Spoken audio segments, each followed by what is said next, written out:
Hey. Hey, how you doing today? Can you hear me good? Oh, yeah. Okay. I was It's readjusting shit again. Another wonderful Tuesday night. Oh, it's been so long since we've had a live stream. Yeah, maybe for me anyway. Yeah, you've been like vacationing or something. Well, between work, they've been wearing me out, working 6 days, 7 days a week. Now they changing our schedule for work, and it was just aggravating. So have you even had any time to really get in your bees, or? No, it was cold all weekend. I did go out there this evening. We finally had a decent temperature day. Mm-hmm. Now, the first swarm that I had in my front driveway, it was a little bit smaller, and they did fly into a double deep. So I guess they decided that was too much room for them, and they moved out. The day that I went out there, I knew they were smaller. I said, I need to go out there, break it down to a single 10 frame. That way it's something easier to protect. Well, when I got out there, they were gone. The second swarm that I got from the blueberry bush, they are drawing out comb. They've drew out 2.5 full frames of wax. It was just waxed plastic foundation. They've drawn it all the way out, got nectar in it, pollen, and brick of eggs. Well, my two swarms, the tree hive, the one that we shook out of the tree, that got a second box, a second nuke box, okay, this weekend, and they've moved up and started drawing comb in the top too. So that one's looking real good. And then today I went in the Canadian bees, and the Canadian bees were they're a little bit slower right now than the tree bees, but I added a second box and brought up some comb there. So this is a Marvel shirt, man. Look at that's Captain America right there. What are you talking about? Crazy shirt. We're starting out pretty decent tonight. We got 35 in here joining us. It's good stuff. Good to see everyone. Yeah, so that was it. I mean, I made splits this weekend and added queen cells. Now just waiting on them to hatch out, go do their thing and come back. I'm hoping to find out if I'm working all weekend. I know they're talking about working 6 days this week, but I don't know about Sunday. So Renee, since I'm working probably Saturday, she's going to be taking off from the cafe to go do the farmer's market for me. And hopefully if I'm off Sunday, or if they decide to work a half a day or something, I can get out there Sunday and maybe try to get into the bees finally. Yeah, it's getting about that time for you. Yeah, Eugene, I'm having to mess with my old lady Renee. We went out to eat the other night, and they had a guy sitting there, had like a little Boston Scally type hat on. I was picking on her. I said, I'm going to get me one of them. She said, you better not. So I went online. I just found one on Amazon for like $7 just to mess with her when she gets home tonight. Let me see. The link you had for queen rearing, do you have it a blank copy link? If you open up that link, it'll show you the whole spreadsheet in screen. If you click file at the top left of it, you can go down to download it to your computer, and then you can edit it any way that you want. You just can't edit it in that link, because then it would edit somebody else's work that they're doing at the same time. But if you download it to your computer and save it, you can edit anything you want in there. And so yesterday, Now, DC, it's just a regular haircut. I moved cells to incubator and grafted another round, but not sure. Haven't checked them, right? Just I actually did pop the top, add some more feed to it because that licensed 6-frame top feeder, they drank about half of it since yesterday. So I filled it back up for them today just to keep it going. Hey, speaking of Sharon here, I didn't have your address to send you a card, Sharon, but just to let everybody know, this past Sunday was Sharon's birthday. Well, So happy birthday, Sharon. It was a happy birthday. So, hey, you know what? Tim called me and I was taking my before show beauty nap. So I didn't call him back. And then Ed also called me while I was during my beauty nap. So I texted him back. But happy birthday, Sharon. And, you know, for sure. Let's see. Let me see. I lost the hive this on the last cold spell. You know, hopefully I'm hoping ours are over now. It's supposed to get much warmer over the next couple days here. Yeah, I know. I believe tomorrow and Thursday we're going to be mid to upper 80s. And Sunday night we got down to like 29, 30 degrees. And then 2 or 3 days later, we up 50-degree difference. I woke up this morning to go to work. It was 31. I was like, man, where am I? I thought I woke up at James's house. I believe it was about 48, 49 when we got. You know what? His bee barn was warmer than it was outside here today. Didn't he keep it at 40 degrees, right? I believe it's right around 40. Or has he started warming it up yet for the drones? Now he took the drones outside with the warmers, right? The bug farmers hive warmers. Okay, the hive warmer. So tomorrow it's supposed to get to 66 with a low of 54. And then Thursday 81, Friday 84, Saturday 80, Sunday 7. Yeah, so next week I think it's cold one day. So we're looking at 85 tomorrow, 88 Thursday, and 87 Friday. Then so we'll get a little bit of rain Friday night. Should be on. Let me see.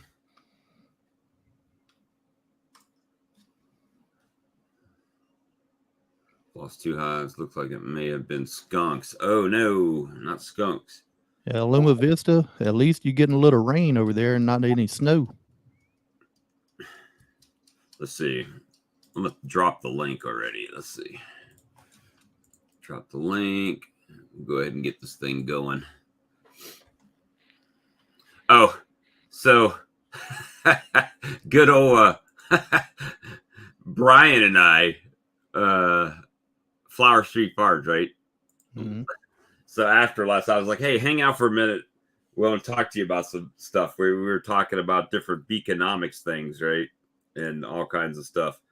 Man, next thing I know, it's like 3-something in the morning. And I'm supposed to be getting up to go to work this morning. I was probably already up getting ready for work when y'all were still on then. I was surprised because, you know, we kept talking and talking, and all of a sudden I was laying down trying to go to sleep. I'm like, you know what? He did say he was on spring break this week. So that's right. He's still doing part-time teaching, ain't he? Yep, but he's on spring break this week, so he's not having to do it. Who's teaching? Brian at Flower Street Farms. Oh, I forgot about that. Yeah. So now, good on him. You already figured out how to make the manual honey straw filler? A syringe. We're still. I looked at a machine that he sent me. He's like, "Here's the machine, $20,000." Mm-hmm. And it's got a line of like a slot full of straws that comes down, and they go across this conveyor, and there's 2 probes that come in each side of the straw. Well, I guess one's got a suction and one's pumping, and it pumps the honey in. and then it goes over. It releases 3 more, come down, and it just keeps. But it's also going across the crimper as it's done. So as it's rolling out the other side, it's just honey straws. So I got a question for you guys. Has anybody ever heard of the Bonneville Honey Company? I have. I'd never heard of it, and they're selling strawed honey, Bob. And I haven't looked into it, but I was wondering if it was actually real honey. I just had to ask about that. But for $20,000, that's something that a company like that would have. It comes in like a really nice cardboard box with the emblems and everything on. Yeah, TNL. You never recoup it. I'd never recoup here. You would have to sell 40,000 to break even. Like I say, that's just breaking even. Yeah. But it was coming in, but he disappeared there. He disappeared on us. I don't know how that. It'd be interesting to figure out what your return on investment is. Have you guys ever looked in Amazon to find out how many people are selling? Yeah, thanks, Brian. You're probably right. I know each supply store you go to, yeah, honey straws in it. Like if you walk into it, they've got a rack that's got different flavors of honey straws in them. So they're buying them. It's just. Like Steve says, that's just for the machine, and then your supplies to go in it also. Great point, Steve.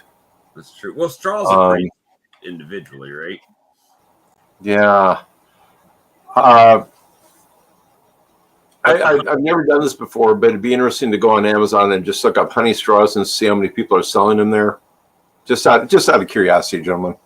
You could probably get them pretty cheap now, whether it's real honey or if it's any of the Chinese or anything like that. Brian said it takes a teaspoon of honey per straw. So how many teaspoons are in a pound? Would it take a whole teaspoon to fill up a straw? I think that's what he said. I might be misquoting him. I believe that. If I'm not mistaken, I think Steve at Daisy's Honey does some of the straws. He may know. Let us know there, Steve. How honey much straws are selling for $19 for 100. If I remember right, Steve was giving away the honey straws to kids at shows. 2 for $1. The parents would come back and pick them up, or get honey. They're $10 for 50. $1 an ounce, so $1.06 an ounce. Okay, so $1.06 an ounce is well. What's that come out to be? 16? No, I got to hold on. $1.06 times 16. How many ounces are in a teaspoon? Well, I'm just saying per pound, you're making $16.96 a pound compared to $10 a pound. And straws, probably the straws will be less than buying bottles for the same amount. Hey, Mike, Bob, Lee. How you doing, Tom? Hello, Thomas. You got really busy working on horizontal Hive. Are you going to have a drink tonight? A shot? Cheers. I actually broke out 2 tonight. I'm going to have a drink too. You know what? I need to brand my own energy drink. As many energy drinks as I drink, I should probably just have my own logo of energy drink. There you go. Sponsor from them. Honey, what was it? honeyjarhome.com. Brian just put through something up there. They're selling honey. That's what it is. Okay. So another thing that we were talking about. So is that Brian's site? No, I don't think so. No, but I'm on there. They've got honey sticks, but they also have, and I've been asking about this honey popcorn. So you do hot honey. Yeah, a lot of it. But I actually tossed it out because it was cracked. So I don't have it in here to show. But a hot sauce company locally has they market their hot sauce in a glass hand grenade jar. And it holds genius. It would hold a half a pound of honey. So, I mean, and it's got a little dog tag chain with a little dog tag on it with their name on it, and you flip it over and it's got like the ingredients on it. But it's also got a little square spot where you could stick a sticker on the front. It's got the pull lever on it. It's pretty cool. That's wonderful. I was looking because I said that would be awesome to sell hot honey in, especially really hot honey, right? The really hot stuff. It'd be like, Oh, yeah. This is your. We want That wouldn't be the General's hot sauce, would it? It is the General's hot sauce that's made here. But those jars, yeah, that's what I had. That's wonderful. But imagine putting hot honey in that same jar and marketing it. That would be a good marketing tool. The good stuff that I want to turn You just find the on. empty- There you go. So the hey Lisa, Sarah, DC's here every night. Yeah. Hey DC, I think you have to vacuum dehydrate honey. There's a company in Sioux Falls. They have a big bee supplier, a honey supplier, and they sell crystallized honey at one of our stores here. And if memory serves me right, and I sure the heck could be wrong, but it seems to me they use a vacuum dehydrator. Freeze dryer. South Dakota. Yeah. Yeah. Well, that's actually, I think they're north of that, but yeah. You know, Vivor has one of those bee blankets for 5-gallon buckets. They're $69 on there instead of the $200 that you get them from the bee supply. Yeah, that's what I'm in the process of working on right now. Vivor contacted me yesterday. They contacted me too. They want to send me a hive, but another company contacted me last week wanting to send me a hive. So I told them that would be a conflict of interest for me. I can't tell somebody, hey, check this hive, and then why not? Two companies sending me a hive and saying, hey, y'all buy this one? No, buy this one. Well, you're not. Don't tell them. You're not going to tell them to buy it. Have you guys been approached by these people? Yep, that's the one that sent the hive. They tried to deliver it today, but they said I had a bad dog. I got a little miniature Dachshund. So they wouldn't deliver it. So I haven't pick it up tomorrow.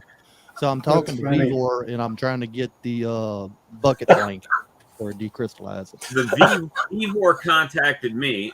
See, I don't have a problem because all I'm going to do is a review of it, you know, and if I think it's good or not. Whether you buy it or not, that's on you, right? So it's not really a conflict of interest if I do a Vivor colony and then I do I don't have maybe, hadn't contacted yet, and then I do maybe. You know, brand. Lee, I'm with Bob on that, but I'm going to do something a little bit different here. I'm not. They wanted to have a film of me putting it together. I'm not going to do that. I'm going to take this contraption and bring it over to Vince's, who's been building high-end cabinets for almost a half century, and have him put it together, and he's going to do the review on it. So that'll be fascinating. Oh, one thing about this critter here is I'm going to take a hairdryer to it because it is dipped in wax, but it's not penetrated in there, right? No, I can't smell beeswax. They're saying it's beeswax. I'm trying to figure out, is it dipped or just a wax coating on it? It's just it's coated, Lee. I'm sorry. I don't think they balled it out, but it does not smell like beeswax. And when I take a hairdryer to it and fresh it up, I'll be able to tell real quick because they claim it is beeswax. Yeah. But it's the woodwork is beautiful. One thing that's kind of funny though is that the emblem in the front is just smearing right off. I don't know what that's about. Yeah.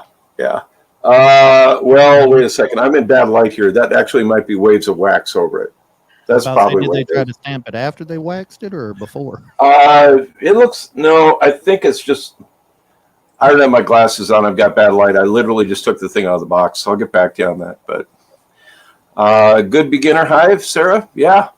And I think they're being sold 2 deeps, 2 mediums with foundation for $239. That's what Vivor's is, $239, 2 deep. Yeah, so I think that's the Chicom price point there. So 2 deep, Chicom, Communist China. Yeah. Well, the funny thing is, I've seen Mr. Ed's review of the Vivor, right? And it's got viewing panels on the side, but there's no plexi. So you just take the panel off and you're looking dead straight at bees. Oh, is that what that was? Yeah. So what I'll probably do is I'll probably just buy some thin acrylic and then cut it on my laser to fit in there. And, yeah. You know, I think that's a great idea. Larry Moore, you can order branding irons, I think, through a number of bee places. One of them, too, is Man Lake, if I remember right. He said he wants to make a branding iron. Yeah, yeah. But as an alternative. They're expensive, too, those branding irons. Yeah, yeah. Yeah. I just changed my name not too long ago, so I got to make a new one. A new one. There you go. I'm trying to find something here for you, Mike, that I did. You was talking about the Sioux Falls, and I think no. Hey, has anyone seen Ed, Son of One, in the chat yet? I thought I did for a second ago. No. Maybe at the beginning. Maybe he'll pop in. He's having an issue with one of his colonies. He said his queen laid up a couple slabs of brood, but then all of a sudden started dropping multiple eggs in there, and the queen's still in there, from what I gather from through the text now. So a couple of things could have happened, right? That queen could have been superseded, and there could have been a virgin that came back, and she's just getting her laying down, right? And she's just dropping eggs everywhere. I've seen that happen before. Yeah. Okay. But very rarely has anyone ever heard of a laying worker while there was an active queen in the colony. I haven't. God. I mean, I've been, even the cells that I put in my colonies that have hatched out, right? The virgin queens, they've flown out, they've come back. I think they've laid, because I'm starting to see where the cells underneath where the nurse bees are hanging out are starting to shine a little bit, not from reflective, but wet. So it's like they're starting to prep for her to start dropping eggs in there. Okay. But I haven't seen any eggs yet. So we'll see. How many days has it been? I'm gonna have to go to the tail of the tape here. Hold on. While you're checking that, this is a little off subject of bees, but Mike was talking about Sioux Falls. This is a picture I done of Sioux Falls, South Dakota back in 18. Wow, that's a beautiful picture. We went to the commercial bee yard on the 4th. It's the 21st. That's 17 days. So those cells hatched out 2 days after I came home, right? So they got put in on, the virgins got put in. That was a Saturday. About 15 days then. 6. Yeah, it's been about 15 days. So she's gone out and mated and come back. And you figure, well, she would have walked around for a few days first, right? And then flew out. Yeah, you should be seeing eggs really soon. That's what Well, wait a second. How long before the virgin queen, once she's mated, actually starts releasing really good pheromones? I don't know that. I don't know. I've usually seen within 4 or 5 days after they come back, right? Everybody always says, well, if you go in there and you don't see queens or you don't see eggs, give it another week, right? That's everybody. Right. Give it another week, then come back. So yeah, Bob Binney actually did I think it's something about the trouble with queens, and he mentioned the days, how many days it before the queen goes into peak pheromone production. So if you have a newly mated hive, it's 28 days. 28 days before she brings up the full pheromone production. Yes, I watched that same one. Thank you. Thank you. And a lot of people pull their hives at 14, but the good breeders pull their queens at 21 or 24. That's what it was. Thank you. That's always a good question to ask. Yeah, good memory. So anyway, I mean, right now I looked at one mating nuke, I put a cell in just as a tester to see if that cell hatched out, because I had a theory that I was going by, and my spreadsheet said they were supposed to hatch tomorrow. However, they were capped a day earlier than what the spreadsheet said. So I thought they would start hatching out like today, tomorrow, in that zone, you know. So we'll see. But yeah, grafting, best thing ever since sliced bread. You're enjoying that. Good for you. I'd planned on trying it. I just ain't had a chance yet. Yeah, it's you know, it's something different, and it's put me on a schedule with my bees, right? Oh, yeah. You got to stay on top of it. Well, it's everything. So once you've done that, once you've done the grafting, now you got cells in the incubator. Now you know when those cells are going to hatch. So you have to make your mating nukes up, right? Mm-hmm. And then once you've made your mating nukes up, well, what do you with your old colonies? Well, now you can start manipulating those and getting those ready to build back up again, right? So right now, I don't feel like I have anything to worry about as far as swarming. Now we're hitting this warm weather, and in the next, 3 weeks, I'll say 10, maybe 14 days to 3 weeks, 2 to 3 weeks, we should be in a decent nectar flow. And those bees should start ramping up now even more because of the warm weather we're getting ready to have. Yeah, I'm hoping that little cool snap we just got over, that's going to be our last down here. At least it should be. I think Now, we got one day that's supposed to get got down to 18 degrees.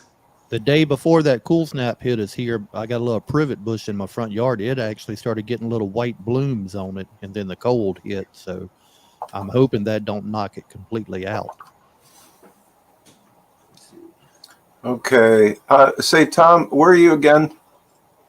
Cincinnati, Southwest Ohio. Thank you. Okay. Yeah, we had some pretty cold weather. Are you close enough there for the lake effect, like you get in Cleveland and Chagrin? A little bit. We get a little flurries. That's it, but not really any snow. Okay. Thanks. Yeah. Just clouds. Now, do you have as many maple trees as they do, say, in Chagrin Falls? Oh, maple trees everywhere. That amazed me when I was there. It's like they didn't have any other trees. It was all maple. Yeah, there's a lot of maples, a lot of black locust trees, a lot of sycamore. Oh, no kidding. Trees. Yeah. Okay. So poplar trees, oak trees. Larimore says, Nice. I split all my colonies. I didn't see the queen but in 2. I requeened everything else. Now will the older queen take down the new cells? And No. it could cause a form. 2, I requeened everything else. If it's capped, they won't. If it's Older not queen capped, take they down the new might. cells.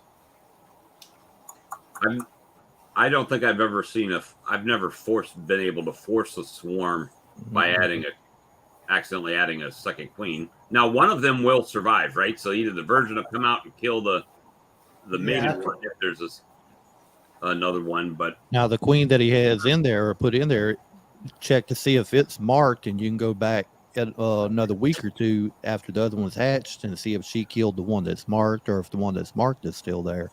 Well, Bruce, if I'm not mistaken, Bruce's bees, that's what he did last year to all pollination bees. He just opened them up, put a cell in, basically let them fight it out. Survival of the fittest on that, Yeah, Mark put a comment in. Well, I've read the virgin will win most every time. She's faster and lighter. They're faster. Jab and move, stick and move, stick and move. You got it. Like a good fighter. In and out, man. I'll be right back. But let's see, my split starved, so I made another today. Put in the queen I ordered.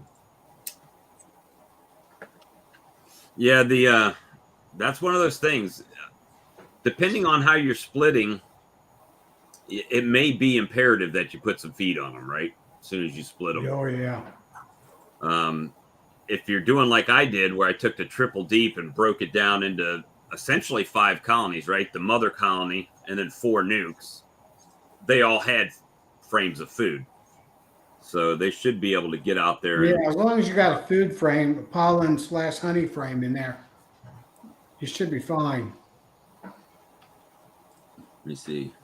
Let's see. But in the same video series, they said that up to 30% can have 2 queens in it. I think usually it's when they're superseding one and the second one hasn't flown out on a flight or something yet. The only ones that for myself, the only ones I've seen 2 queens in is whenever I've caught a swarm. They'll have one in there that was already mated, because I mean, as soon as they land, I put them in the box, they'll start laying eggs, and then I'll see another virgin in there. Now, I didn't. Then you'll come back next time, and there'll be one. Yeah, well, that's what I'm saying. I didn't mark them, so whether the laying queen killed the newer one or the new one, I don't know. But that's the only time I've seen dual queens in a hive. Now, it's not to say that I didn't have any. I just didn't see it. Yeah, I took one swarm a couple of years ago. It had 7 virgins in it, and I was able to get 6 of them. One flew away on me. I tried to catch it. I saw it fly. It flew right in front of me. Isn't it funny when you're doing that and you see, like, you got the queen, you're getting ready to mark her, and she gets loose, and all of a sudden she's Yeah. there. It's like everything goes into slow motion at the time. It's like, There she is. Bob had one of those last year, and he called me like, "What I do?" I said, "Just leave the top of the hive cracked up and leave a little crack in it." And she knows she come out of the top, so hopefully she'll go back in. And when he went back and checked, she was in there. Yep. Yeah. Or they'll fly back around to the landing board and walk back in. Yeah, a lot of times they'll fly back. So, yeah, it's been a very busy couple of weeks with this grafting and the splits and stuff. So it's going to be a very, very interesting year. So I put the 11 out. I have 7 in the incubator, and then I did 13 grafts yesterday. So we'll see how many comes out on that. Huh. And so just having spares. So if I go out to the ones that I put cells in, maybe some don't hatch, maybe, they tear them down. Well, they can't really tear them down because I got cell protectors on them. So either they'll hatch or won't hatch, right? Right. Yeah. And, but then by the time these are supposed to come out of the incubator, I'll know that already, right? So then I know how many of those in the incubator to replace those with. And then the other ones I make some mating nukes up for them. And then whatever don't work out of that, I got the grafts that are in there right now. Yeah, look at that, Dan. We're talking bees again. Talking bees. I'm surprised James hadn't jumped in here yet. Usually he's right on it. Oh, Mike, you missed it. We were on Sebastian's channel on Saturday, Beekeeping Gardening, and guess who came in there? Michael Palmer came in. Mike Palmer. Wow. Oh, I thought you were going to say our Irish guy. Really? Palmer came in. That's interesting. Whoa. Michael Palmer was in there for about 2 hours with us talking bees. Wow. Boy. If you haven't seen that on Beekeeping Gardening's channel, you go back. No, count your blessings. That's really interesting. And Ian came in the chat and he was like, "This is the quietest I've ever seen, Bob." I said, "A wise man knows when to listen and when to talk." Amen. He said, "I understand." So true. So now, were you talking or listening? I was listening. I was quiet. I was quiet for the most part. I did. We had a little bit of a conversation about dominant and recessive genes, and he said he agreed with me. So that was a win for Team Bob. But I choose my fights, right? I don't. You got to choose your fights. That's for sure. Let me see. Roger Patterson. I'll let you. Oh, I should ask him to talk with Roger Patterson. Huh. I'll have to look that up there. I'd like to see him on there. I copied Palmer's 3-way deep mating boxes down to even putting the different colors of paint on each side. And I was trying to remember, it seems to me that he actually puts those over double screen boards on top of a strong hive. I'm sure the shoe could be wrong about that.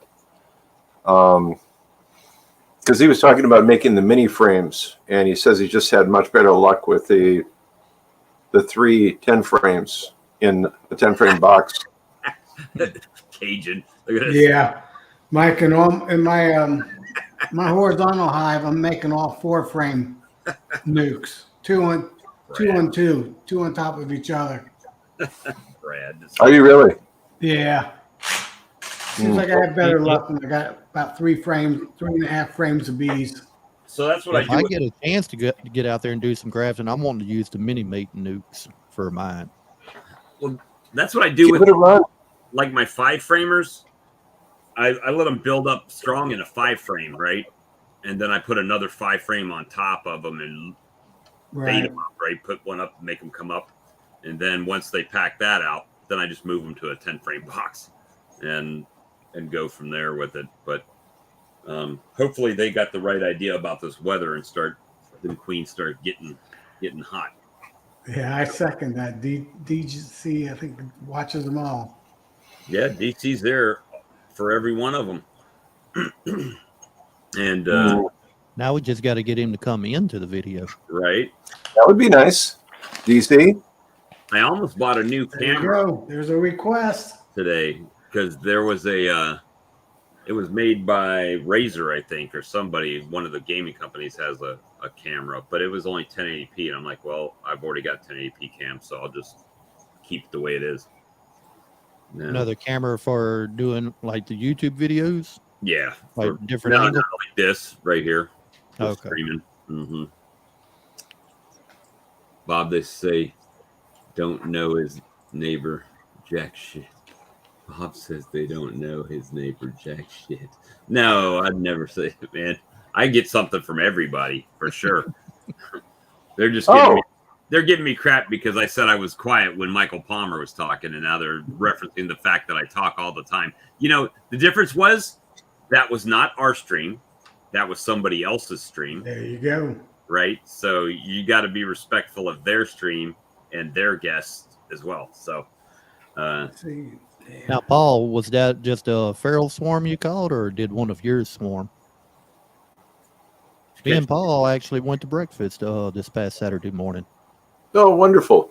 Yeah, me, Paul, and Renee you went where? to breakfast.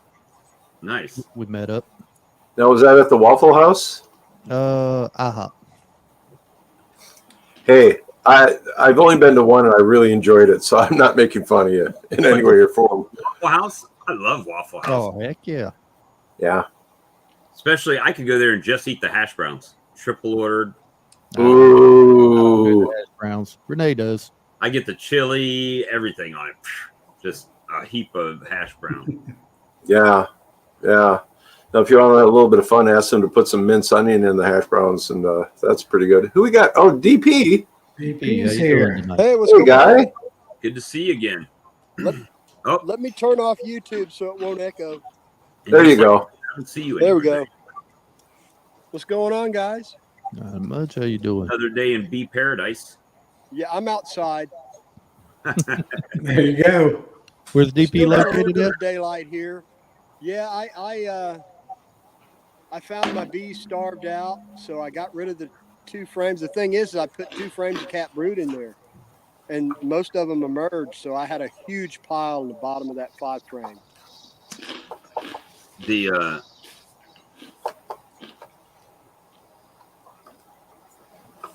Can you hear me? yeah. Yeah. I had the alarm going off, so I've muted myself. Sorry. Well, I can't hear anyway, so it don't bother me. Well, the good thing is there's a bright side to that.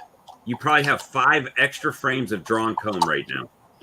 Yeah, So I have more. Well, I have more than that from the 4 dead outs that I took out, but I've got a lot of it's real moldy. I got to clean it, but I got some more drawn comb out, and I filled up the 1.25 gallon feeder, and I put the queen in there and a frame of bees, and then I shook another frame of bees in, and I put in like 3 peppermints and a little bit of pollen patty. And then they were trying to rob them out again, so I blocked the entrance completely until just about 20 minutes ago. And then I pulled the thing out, and what's your bees came temperature? out. So DP, we'll see what happens. what's your temperatures looking like down there? Well, the reason they starved was it got down to 34 degrees 2 nights in a row. Last night and night before. But you're using a 5-frame box? Yeah, I had. That's what I used to try to keep it small. There was a nice cluster. I had 3 frames in there with a 1.5 gallon feeder. Right. And they were clustered on all 3 frames except for the outside of that outside frame, and a great big pile underneath. And the 2 frames of cat brood that I put in there, 85-90% of it had emerged in the last 2 weeks. And there was maybe 100 bees left alive in there. Right. So, but I had taken the feeder out, the colony I made the split from. I left them 1 frame of cat brood, the queen in there, took the feeder out, and put drawn comb in. And she had 3 more frames of cat brood in there. So what I put in there today was a frame of cat brood that's probably 1.5 weeks, 2 weeks in. And Are you adding? like I said, we'll see what happens. It was a full box of bees. Are you adding anything to your feeders? As far as, are you adding anything to your sugar water in your feeder? No, I didn't. Okay. Until today, when I took from the other nuke that's been robbing them, along with whatever neighbor bees there are, I put a quart feeder on the other colony, and I put just a few drops of the additive in there so it smells. Right. And then I blocked the other one off so that nobody could get in or out. And then just before it started getting dark, I opened it up so they can get, the bees inside can get out if they want to. I was just wondering because some people I was just wondering because Huh? some people add a little bit of lemongrass oil or something like that to their sugar water, and that can cause robbing also. That's why I was asking. Yeah. I've heard So, of that. So no, I didn't add anything, but they were really close together. So I'm gonna block the one that I made the split with. I'm gonna block it off after it gets good dark, or maybe early in the morning. I'll block it back off before sun comes up, and I'm gonna move it to the other end of the property. Oh, okay. Okay. Have you thought about just putting it? Russell brought something up here. Have you thought about putting it over a double screen board? And then my 2 cents would be putting a robber guard over the doggone thing. Yeah. I thought about that. I thought about that after. I thought about that when I found them dead. And then I looked at the weather outlook, and the reason I didn't worry too much about cold weather was that the pecan trees have sprouted last week.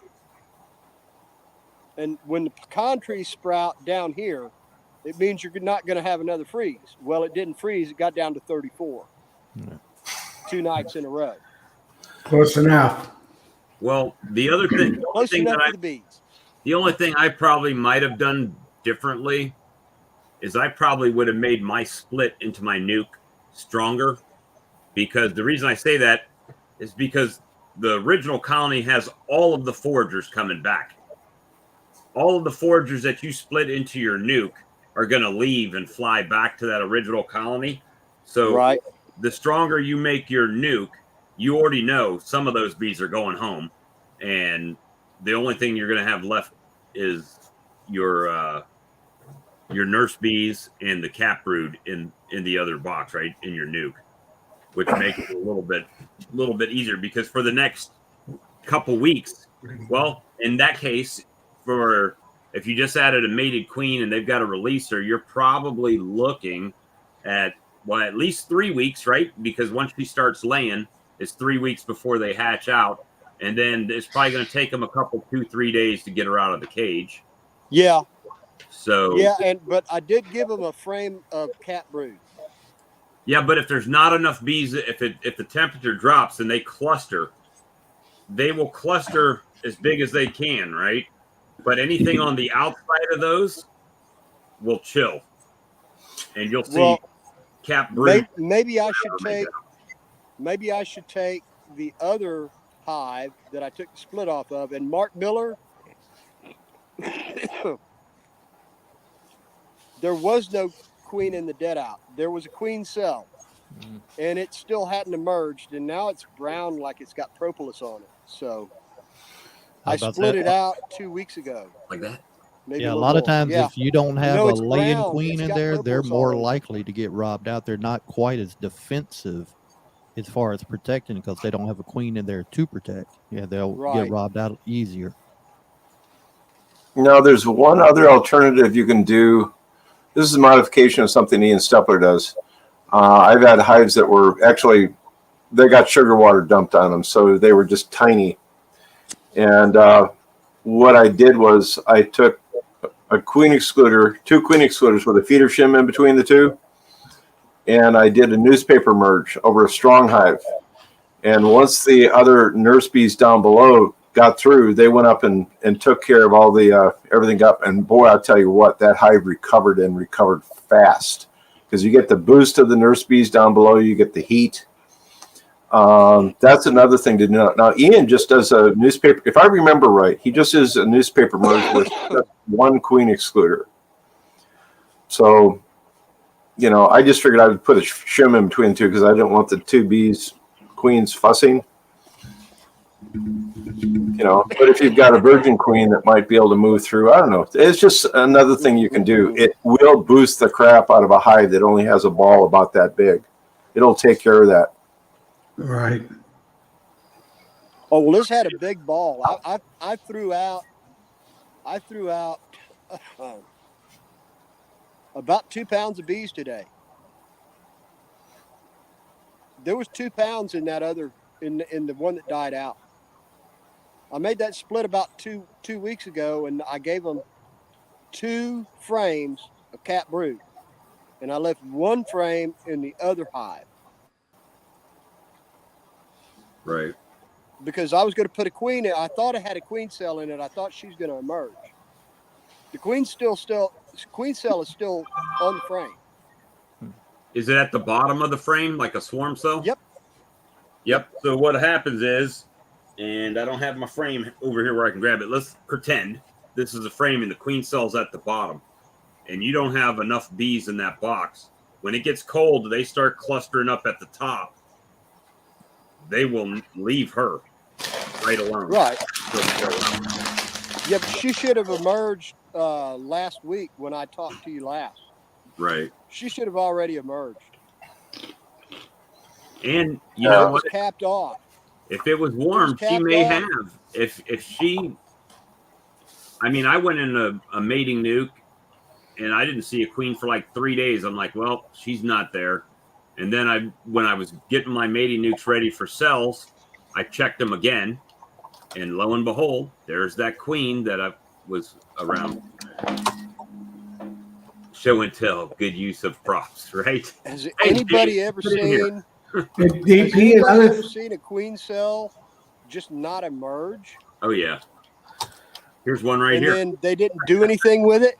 Oh, okay. Well, it's in the hive, and they didn't do anything with it. But It got propane soap. stung because there was another queen in there. So Oh, really? she never emerged. Yeah. So I actually have a video. It's not a very good video, but I took the cup off and took the larva out to see what was wrong. And she had a black spot on her side where she had gotten stung. Ah. Hey, DP, when you put that cap brood in, if it's older cap brood, there might not be that many nurse bees on that frame. All those bees could have been forager bees, or a lot of them. Yeah. And a lot of them could have left the hive. Hey, Matt, I got the bottling machine working. It was, I didn't set a trigger weight for the jar, right? So you weigh the jar, and if it's let's say it's 24 ounces for the jar, then you set 23 ounces as your trigger weight. So when it feels 23 ounces or more, then it will start pumping. So that's what the issue was. Operator error. But, unfortunately, I don't read Chinese. So I had to figure it out on my own. Well, after they invade California, you're going to eventually have to learn Mandarin, Bob. Mandarin, yeah. But that's it's I'll tell you what, man, I highly, highly, highly, highly recommend everybody learning how to graft. Just try it. Buy you a $20 frame and just try it. It's not that difficult. If I can do it, anybody can do it. I'm just waiting for the weather and drones. Well, I've got drones. But to be honest, 100% transparency, none of my cells that I've done have hatched yet. None of them. So we'll see. Like these were the first two, right? And they both got stung because there was that queen in there. And Oops. that's a big varroa or a small head, one of the two. Scaled to a body size. Man, that's good. There you go, Paul. That's there you cool. go. That's the ones that I broke That's apart. a Hemi. That's what I'm using on here. The frame pieces. For some reason, the first ones I ordered, these frames don't split in half though, like those really? did. And the second two that I ordered, they split in half, but this one don't. It's solid all the way across. The ones that split in half, that's the ones that I used for this board to hold them up in my incubator. That's what. Now, have any of you guys ever used the Nikon system or Nikon or whatever it's called? Lee does. No. He's got a skeleton bee in right now. Yeah, Lee. As opposed to the Fuji or the Kodak. Yeah. There you go. Are we going to do I've Simon never and used it. Garfunkel? It's in there. I just hadn't used it. Got a Nikon camera? I got a Nikon there, and I got a Nikon there. Yeah, the Nikon 35 millimeter queen grafting system. Yep. There's not. Hey, Matt. There's no equipment to buy to graft. Not really. A frame, a grafting frame, and a 99. I made my own grafting frame. I just took two frames, the bottom part of the frame, and just notched it out and slid it in. I mean, the tools are pretty cheap if you can buy them in packs like this. Yeah. $10 you can get 20 pens. And grafting tools. Yeah, they're not difficult. I mean, yeah, I'm using an old chicken incubator, but you don't have to. You don't have to use an incubator. And you don't even have to, once you graft and you put the cells in, you can actually take them out 2 days later, 48 hours later, and put them right in your nuke. And they're finished capping them off. Yep, and then so you don't have to put them in an incubator or nothing. So, the box is for the colonies. There you go. Well, yeah, I've got some extra boxes. Yeah. That's why I'm making my horizontal hive. It's going to be all queen rearing. See, 2 hands on the It wheel. looks like Blaine is driving in his truck someplace listening to us. Well, I'm There you sorry go. you're driving and sorry you're listening to us. Probably laughing. Well, you know, if you're coming home from the bar, what else are you going to do? I know, I'm just right? kidding, guy. He's not seeing my grower. What do you mean? Whoa, whoa, Texas, whoa. the bar, they drink right in their truck while they're driving. Yeah.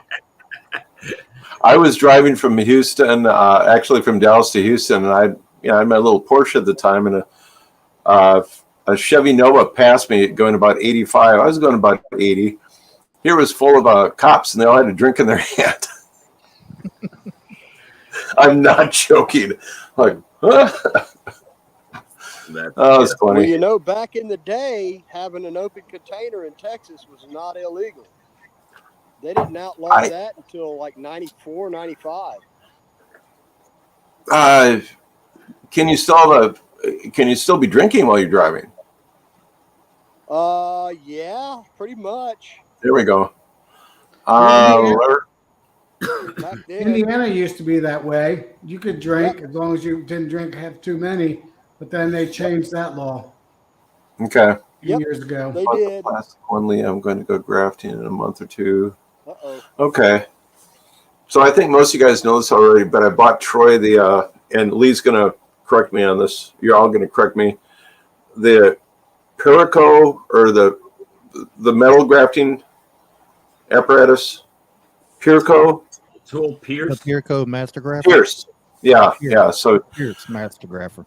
yeah, so Troy's going to be giving that a run. And speaking of which, I got some kind of bad news from him. He went through 3 of the yards, and he had 50% losses. And it's cold enough now that we can't go down in them and find out what's going on. But no idea what's happened. I think a couple of them were starve outs. But we'll see what happens. Just dump it. Go straight home. Yeah, that's it. How does that thing There you go. work? Well, it's just got a little tongue that comes out the brass tube. Yeah, basically when you push the lever down, it'll have a little, kind of like on your Chinese grafting tool, you got the little flat tongue. They'll have a little tongue come out the end of that tube right here. Okay. Yep, I saw those last year on the at the Hive Life conference. They were showing those. Somebody had them. Oh yeah, Pierce probably was there. Yeah, I think Fred Dunn said that was his favorite grafting tool. I think. Yeah, it's the most expensive one on the market. That would be Fred. Yeah. He's the only guy I know that films his bees using a camera that he stole from NASA. I mean the Hubble. Fantastic photographer. What? I got the extra Nikons up here in the corner that I can use. Oh, yeah, you've got good stuff there, buddy. Larry Moore, I have that tool, better quality than the Chinese grafting tool, but a bit more difficult to use. Okay. The only thing I'm not liking about it, I believe you have to hold that little button down for that tongue to stay out. So while you're moving things, if you accidentally kind of let that button up a little bit, your larva and royal jelly can come off the end. Versus the Chinese grafting tool, it don't come off until you press the button. I never turn. It's like a suction, Sharon. They're just suction that jelly sticks. Yeah, surface adhesion. Yeah. And, okay. They lost most of their hives talking. Okay. Is it Steve, Daisy? Do they have any idea why they were losing so many? Hey, Alex. Hey. I did my version of the flyback split, which I just call it a split because that's how I've been doing them. I just never referred to it as a flyback split, right?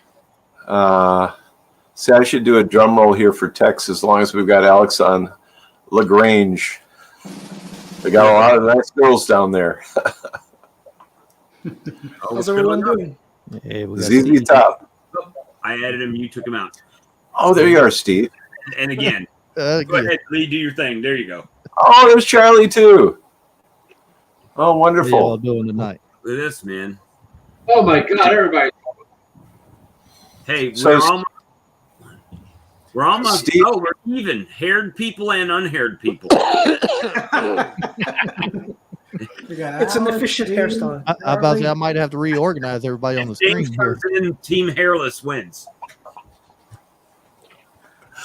Oh man. So, Steve, did they have any idea what happened with the losses? No, when they tell me about their losses, I asked them, "Can I come over and take a look at it?" They already cleaned up their hives. They said they're Okay. a little bit, and they got rid of the bees and they took the frames. Excellent. So I have no idea. I'm eating popcorn in honor of you, Charlie. Absolutely, Lisa. Oh, James got a haircut. Which one did they cut, James? 1, 2, 3. Oh, that's wonderful. Hey, Phil, Oh, did goodness. order you anything yet? You what? I was seeing if Phil had ordered anything yet from the giveaway. Oh, okay. I bet you he did. He's pretty on point. I bet you he did order his jacket already or his suit. Both of them. He got both of them. Both of them. We got yeah, it's this place is getting ready to get crazy. It was cold and then it warmed up and bees are just like everywhere today. So it'll be nice when they get their little routine down that this colony's going over to this place and this one's going over to that place and they're doing their thing. Right now they're just kind of everywhere. And robbing everybody. Yeah. Today I had to go to the car wash. You had bee poop? Oh, big time. Terrible. What was the temperatures up there, Steve? I'll say it must be It hit warming up. 60 degrees. It hit 60. Yes. Oh, nice. I bet the bees were happy to get out on that. You know what? I'm waiting on a delivery too, and I don't know. Yeah, I think my bees have finally been flying for the first time since last Thursday. We got that cold spell. And I lost one hive in it. 7 frames of brood it tried to cover. Got too cold. 18 degrees. I might have. Where are you at? Southwest Ohio. Ohio. So- okay. Yeah. Tom, Still get cold there. Well, we We got can up still to get 70 snow. today. We're supposed to get up to 80 tomorrow. That's East Texas. So I think we're done with the really cold temperatures. But until after Easter, you never know. Hey, DP, what part of East Texas? Livingston, Okay, I know where you're at. right by the lake. Michael, when are my nukes coming in? I meant to call them today. I didn't call them, so probably first week of April. I'll have nukes, more nukes. Yeah, I'll be wax dipping on Sunday, April 2nd. So I'll see if I'll try to get a video of it. I'm gonna be kicking in the frame waxing here soon. Hot and heavy on frame rolling. So from like Hey, Bob, 10 when your to, nuke coming 10 in? to 6 o'clock, I'll Or be wax nukes. dipping a lot of boxes. My nukes should be coming in first week of April. So that's going to be a good way to get some comb drawn out. Unfortunately, they got to leave with the nukes, but Yeah, speaking of lost hives, the week one I had finally kicked the bucket, so I'm at 14 out of 15. it's not Everything's Nice. looking good, but I did give all of them like mountain camp sugar just to be safe because I see yeah. like you know when they chew at the bottom of a cell of dried honey, like those little golden flecks. I decided not to take any chance and I just I filled the whole cavity. I designed winter. That happens every time someone tries to speak French. What? I'm just I did messing something. with it. No, yeah. So you put mountain cap on there just in case. Yeah. because I saw the small like golden flecks of dried honey. Fill the cavity for like meant for feeding, and I think I'm gonna check every week from now on, see if they lack food. Because I got an offer to get 2 more apiaries from one lady, one in a regular field and another one in an apple orchard. So if I can get apple honey, that would be great. Let me I know see. as far as my backyard down the canal line, I mean, they've got blackberries blooming everywhere. And as soon as Yeah. the bees are coming out, generally you'll see the bees kind of come out and go upward, go over the trees to go find whatever they're looking for, whether it be privet or tallow. Right now, they're going straight out and they ain't rising at all. They're going straight to that blackberry. Yep, yeah. they're blooming here too. Holy crap. Amazon has Hive Alive fondant. One patty of Hive Alive fondant. $9. $19.99. How much? $19.99. Whoa. A 15 pack's 115. A 6-pack is 51. $8.57 a piece. That's nuts. Yep, The only everything's reason going I up. was even thinking about buying it was to use it to plug my JZBZ cups, right? The candy. That was the only reason. You may as well buy his baker's fondant for that. I've got some already, but I was like, hey, you know what? If I can get a patty and just put it in the freezer and only use it to plug queen cells, if I could get it cheap, it would be all right. But It might be too Just get soft. some 10x sugar and some K-Rose syrup. right. Well, I've got that fondant still from last year. I've got fondant to plug it. I mean, but Yeah. And as far as baker's fondant, I can't use that here. It's got too much filler in it. It just plugs the bees up worse in the spring. So I make sugar As box. far as making plugs for the queen cage, a lot of people say don't use the powdered sugar because they'll mix a little starch or something like that to keep it from caking. If you take your regular granulated sugar and put it in a blender, or if you got a spice grinder, put it in there, it will turn it into powdered sugar for you without the additive. Yep, it will. Yeah. And then you can mix your Yeah. K-Rose syrup in that and make you a candy plug. Pretty sure overall neglect is Yeah. the main culprit. Mad Mort lost 7 of his 7 hives. And yeah, he didn't do his mite treatments. Well, that happens. You know, you live and learn. That's the one thing about beekeeping. It's like keeping any other animals. You got to stay on them. So yeah, Down here, it's hive James. beetles. Yeah, James, the same The hive doggone beetles thing. get them before the varroa every time. Yeah, James, they got cornstarch in the regular powdered sugar, but if you take granulated sugar and powder it yourself, I mean, it's the same thing as powdered sugar. That's how they make it. You just don't have that added cornstarch in it. Sorry to see that, Use a Mad blender. Mort. I use by the way, if you guys need food processors, dehydrators, or, you know, like big crock pots to melt your wax in, go to the Goodwill or Salvation Army store. So I went and got like a big food processor, and that's what I put my sugar in to whip them there, Lee. Yeah. So I've Man. done that when we were doing stuff here, needed powdered sugar and be out and the store is closed. I'll pour regular sugar in and powder it myself. there you go. it's, Yeah. Charlie, you're quiet tonight. I'm listening. He's listening. I think I have to go there. I'm gonna look at that bag of sugar and see what I got. Hey, has anybody seen that JP the Bee Man has put out a couple of videos here in the last few weeks? Yeah. Yeah. Good to see him back.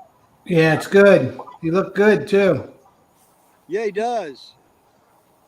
I know he's having some difficulties, and then the hurricane pretty much. Yeah, hit him hard. I'm Yeah, it hit him real subbing, but I hard, hadn't seen so- anything pop up on my feeds. Or I've just overlooked them and hadn't paid attention. Yep, he's one of the first ones that I found on YouTube like 4 or 5 years ago when I caught the bug, as it were. Mine was And a happy man. I watched almost all of his videos.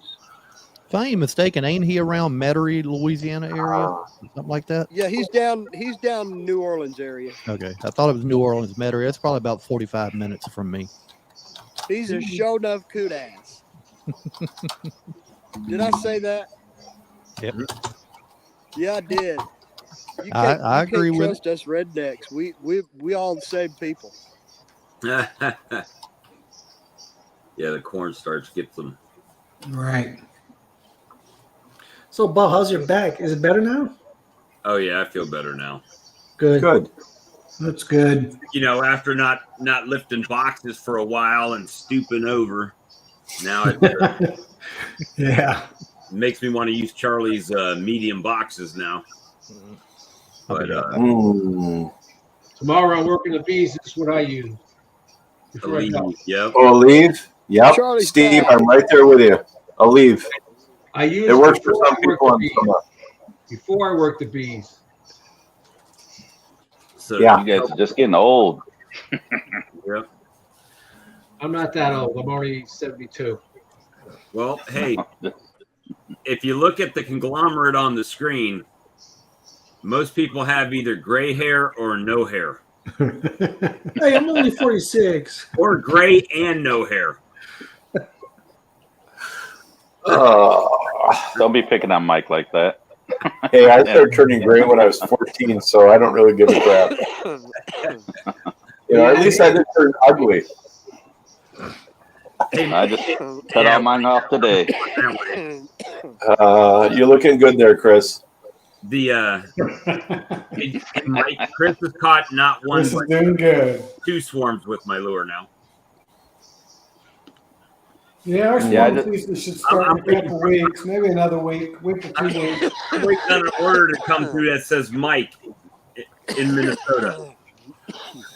I told you, man, I have all the deer urine that I can possibly use, so I'm fine. You guys are talking about doing straws. I'll show you my straw machine. Please. Here it is. Syringe. What are you sealing the end with? Well, I put the straw on there. My straw is about 1 foot long and it's thick. I push it up. I get to about a ½ inch from the top and I stop. And then I'll seal the top and I'll seal the bottom. Sometimes you got to squeeze a little bit out of the bottom and seal it. Time consuming, but it's worth it. What do you got, an impulse sealer, or are you using like a food saver? Food saver. And I could do, I forgot how many I did per pound, but it come out to I was making like $30 a pound. $30. How much you're selling them for? How much? 75 cents. 75 cents a piece. Yeah, but they're really big, thick straws. Okay. Not the small ones you buy. You do all the colors, the little ones. Right. Mine's 4 times that much honey. I think I got about 42 grams. I measured it one time. I forgot what it was, but you get a lot for a pound. Gray is the new black. Yeah, I went in there. I heard Renee got home from work and she wasn't too big on the hat. I went there just to mess with her. She's like, "Oh, hell no." There was a cartoon, a comic in the Sunday papers, and I can't remember. It was a British guy, and he always had the exact same hat on, just like that, Lee. It looks nice. To me, it's more comfortable than a regular ball cap. Yeah, no, they're great. They're great. So beekeeping, gardening. Okay. Hey there, Hey, Sebastian. guy. Yes, Yeah, Sebastian. Sebastian here. Gray heads matter. There you go, Hale. Amen, brother. So, Charlie, what are you eating? Huh? What are you eating? I got a Butterfinger right now. Andy Cap. Where's mine? Donnie, thank you. Andy Cap. Yeah. I did check my sugar. It does have cornstarch in it, but okay, you're only talking about, a slow release thing. What's the detrimental? They use that so the sugar doesn't clump up. Yeah. Right, but what I get at is I take 10x sugar and K-Rose syrup, whip it up and to a ball, and I press it in, and it's fine. Well, as long as you're warm enough where your bees can go out and take regular cleansing flights. Now, Oh, it's for. yeah. Every time I use it is for my candy for my Queen cages. Oh, interesting. Okay. To me, Thank just you. that little bit, I don't think that it would hurt. But I mean, if I had the option, I'd rather just put regular granulated sugar in a blend or a mixer and make my own powdered sugar without the cornstarch in it. Oh man. Yeah, that's a good idea, but that's down here where we're at. We don't get the cold temperatures. Yeah. Yeah. If you get up north, you put the corn syrup in there. It keeps it soft for them. So it makes it softer. So it's not just brittle brick. Down here, I mean, right now, our weather here that I'm having here and where you're having there, you're in southern Louisiana somewhere? Yeah, I'm about 10 miles from Baton Rouge. Okay. Well, our weather right now is like their summer weather up in Minnesota or Ohio. Yeah. Because it gets down in the 50s, in the 40s and 50s in summertime. We don't have that here. It don't get down to 40s until what? November, January. maybe? No, every now and then you'll get a little snap in November, but for the most part, where I'm at, our coldest time is usually the end of January, beginning of February. Yep. February, when the red-breasted robins show up, you know there's going to be a big freeze in February, don't you? That one I'm not sure. That's the way it is here in Houston. Well, I grew up in Houston. Whenever you see the red-breasted robins in February, you knew there was going to be a really cold snap. Sometimes they don't show up. That's the years it doesn't get that cold. Yeah, they're all in my apiary right now. I haven't seen a red robin this year. Over here, we're starting to get some cleansing flights. Temperatures hovering between 19 and 41 Fahrenheit. Mm. Wow. Yeah. Ooh. Yeah. I'm glad I live in DP, Texas. you just northeast of Houston, kind of between Houston and Lufkin. Yep. Yeah. I know where you're at. That's about right. Actually, yeah. Yeah, you straight Very up little east and more north. I-59, and then it turns into Texas 69. Hey, I have a coyote update. Or no, it's I-69, and then goes to Texas. Did you finally get him? No, but somebody hit him with a car on the road in front of my house when I was going to work this morning. He was laying out in the road, so somebody got him. One more, one down, and a dozen more to go. Yeah. So, yeah, we're getting ready. Smash a bug, he'd say he's all right now. Well, that coyote's all right now. Yeah. Yeah, we're actually getting ready for the spring coyote hunt here. They've gotten so thick. Every couple months, we'll have a pack of coyotes come through here. We can hear them in the woods at night, but I have never seen them myself. I see them at my place all the time. Now, my neighbor down the road, he's pretty much home all the time. So he said he's seen them a little bit, but I mean, I've just heard them. I have 5 cameras in the woods, and I see tons of them. The Roadrunner was driving. That's why God made 22s. Yeah, there you go. If they're on your property, you don't have to have a permit or anything. You can just take them out. Yeah, we're using a subsonic 22 shorts hollow points and then a silencer. The rats. I saw a YouTube video on that setup you just talked about, and it was quieter than a pellet gun. Yeah, they absolutely are, Bob, and it's really crazy. And then you use the recording of the dying rabbit. Right. But I mean, I literally had them between my front deck and the lake, and I had them on the east side and then the south side too. I mean, I couldn't believe the volume that were out there, and they were running over the peninsula. It's just, no, take them all out. I love them, by the way. I think they're really neat animals, but we can't have them. About 10 feet from my back door. So, Well, it's the same thing with feral hogs around here. Oh, that's right. Yeah. I'm sorry, DP. Yeah, those are worse for you guys. Yeah, and Yeah, in we got a lot Texas, down here you in can South actually Carolina. rent a helicopter if you have the money and shoot them from the air. Mm-hmm. DP, if don't quote me, but I think y'all got a lot more of the Russian feral hogs problem, don't Yeah. y'all? I thought it was the Russians. Up around the river bottoms and the Neches River and the Sabine River and all those river bottoms coming down from Texarkana down this way. They're like flies. And people have them tearing their stuff up, and you get down towards the coast, and it's even worse. Out in Anahuac and down where the swamps are, they're That's brutal. they're a public safety nuisance. Yeah, And that's I the used to reason work. you can hunt them from a helicopter. You can shoot them from the air and leave them there. Yeah, I used to They'll work eat each there in other. Anahuac. You know where Anahuac is, right? Yeah, I worked in Anahuac at Exxon Mobil Pipeline. Yeah. Oil business. Hey, I worked yeah, for Dresser. Russell, we had the last game count that we had 1 mile was 3 bears, 12 bucks, and then a cougar. So, and Steve, we do have wolves here, but they're obviously not thick enough. You know, so by the way, if you want to shoot a coyote and get 2 or 3 at the same time, try one of these things. Get your spear gun out there. Oh, wow. Cool. Yeah. You know, we had a bear up here around the Arklatex when I lived up in Timpson.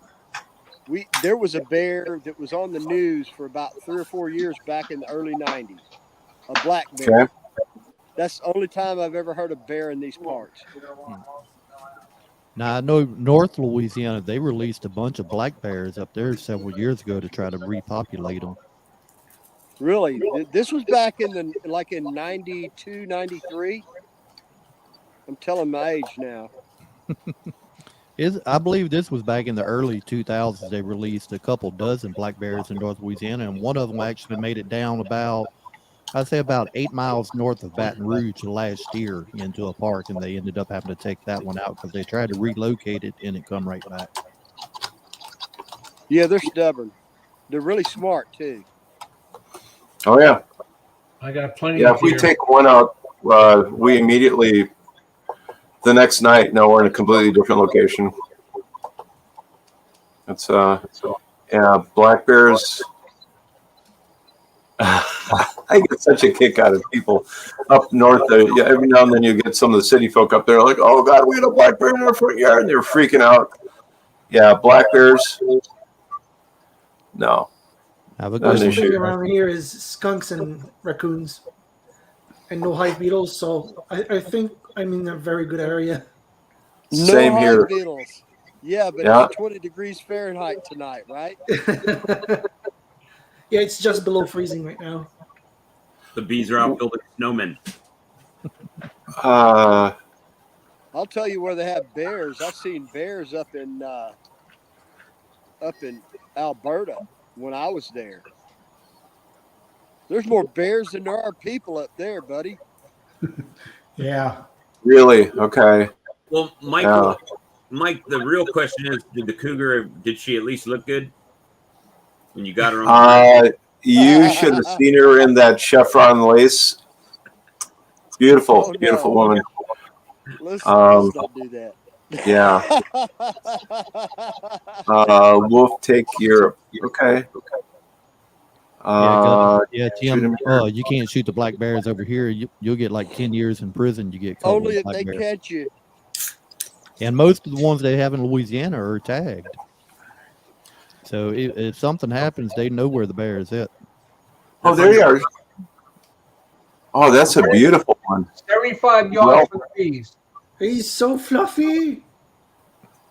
Oh, He comes every day. He knows where the camera is. that's wonderful. He's coming to He's 10 pose for you. feet from my tree stand. That's wonderful. That's a big one too. Yeah, I got a small one also. They come from Holland and Belgium. That's why I have electric Interesting. fence around the hives. If you look at those, Yep. if you find a small one, that's when you stay away from them because Mama will come out of nowhere, right? A couple of years ago, I was taking a hike with my camera equipment doing some wildlife photography, and I got done with everything. I loaded my bag up, threw it on my back, and I went to walking through the woods. And I mean, it was kind of an area they're known for a few bears. And as I was walking, I heard a big crack and like something blowing, breathing real hard, and I just froze. I'm like, oh crap, that's it. It laid there for a minute, so I took a few more steps, and I heard another crack and some more blowing. And I said, man, something about to get me. I finally turned around and looked, and what had happened, the fattest coon I ever seen fell out of a tree, broke a limb, and it was laying on his back trying to catch his breath, and I thought it was a bear about to jump on me. I had to sit down and relax after that when I realized what it was. I saw a clip of some raccoons were walking on somebody's back porch, and they saw them, but the raccoons didn't see them, and they knocked on the glass, and the raccoon stopped. And they pan over to the other raccoon, and it literally looked like it was stopped right like it got caught doing something. It was the funniest thing ever. So, yeah. Well, a big coon can weigh 35, 40 pounds. Oh, yeah. Yeah, DP, there's a reason it's called Coon Lake here. Oh, why? Why is that? Yeah, we do have some monsters. I had a sow show up. I was just talking to Russell about this earlier. Russell Cooperman. I had a sow show up on the back deck, and she had 16 or 18 kits with her. And we used to put some cat food on the railing, and just to watch them go across the railing. And she obviously adopted, a bunch of them, but it was just kind of fun. So yeah, the beekeeper I know in Ontario had a black bear problem. Well, brown bear, I'm not sure, but they kept tearing into her enclosure, and she lost 2 or 3 hives to them, to a point where she was sleeping outside with fireworks ready to set off. Oh, no kidding. Huh? No kidding. That's the only problem. She made a video about it. Bees in Bikinis, Liz. I don't know if you've seen her videos. No. Yeah, she was incredibly stressed out. Like you could she came out in the morning, and you could see the holes through the fence. Now, I've seen some people put the electric fence up around their beehives. Yeah, she's gonna have to do that. And what some of them do, they'll put the smaller systems up there that's made for like goats and dogs or sheep or stuff like that. But they said for the bears, you need the one that's a little bit stronger that's made for bulls. Or yeah. They walk through the little weak one. 11,400 volts. What's that? I have 11,400 volts in my fence. Right. Well, don't piss in the wrong spot is all I'm saying. Ouch. So, what's the mile rating on that 1,000-volt one or whatever? 11,000. I'm not sure. It's 25 miles or 50 miles. I'm not sure. Okay. I gotta look at 25 miles. Yeah, the only time I've ever had problems with a bear was a grizzly, and I accidentally slapped the thing on the butt. That was a pant wetter. But you take your rack. 30 mile. Okay, yeah. Apparently, that's the way you actually want to find those things, not by voltage or amperage, by miles. And Bob Binney explained that better than I ever could. But hey, Ed, son of one. You'll look at your mileage and the joule rating. Ed, we were discussing your bees earlier about your issue. So if you want to come in and talk about it, please do. Yeah, I'll back out and let someone else join here. Sorry, guys, I'm running back and forth doing laundry and whatnot. And there's space on here. Oh, we do. Okay, well, I'm going to go move a load. I'll be right back. Yeah, it's starting to sprinkle here. I'm going to go inside. Yeah, all right. We'll holler at y'all some later on. All right, we'll talk to you later, DP. So everybody's still in that same holding pattern, right? Just before the springs forms. I guess you guys like Lee down there, they're ready to go right now, right? You guys got anything in bloom? Any nectar flow happening yet? We've got pretty much all of our blackberries. I mean, they're just blooming full. And my privet started blooming a couple days last week, or the end of last week, and then that little cold snap hit. So I hadn't got to look to see if any more come out. And Never then tasted blackberry honey. all of our tallow trees, we're starting to get leaves on it, but no flowers yet. We still got a little ways to the tallow blooms. Phil says he's got another month before he starts looking for go time. Yeah. It looked like Ed must be making up for all those nights he's been on the live. He had to take the wife to eat tonight. I've got one brood cycle before it really starts to pop off. Hey guys, I'm gonna bug out. All right, have a good one, Tom. I got a lot of stuff to still do. All right, cool. See yas. Oh, there's Ed. Take care.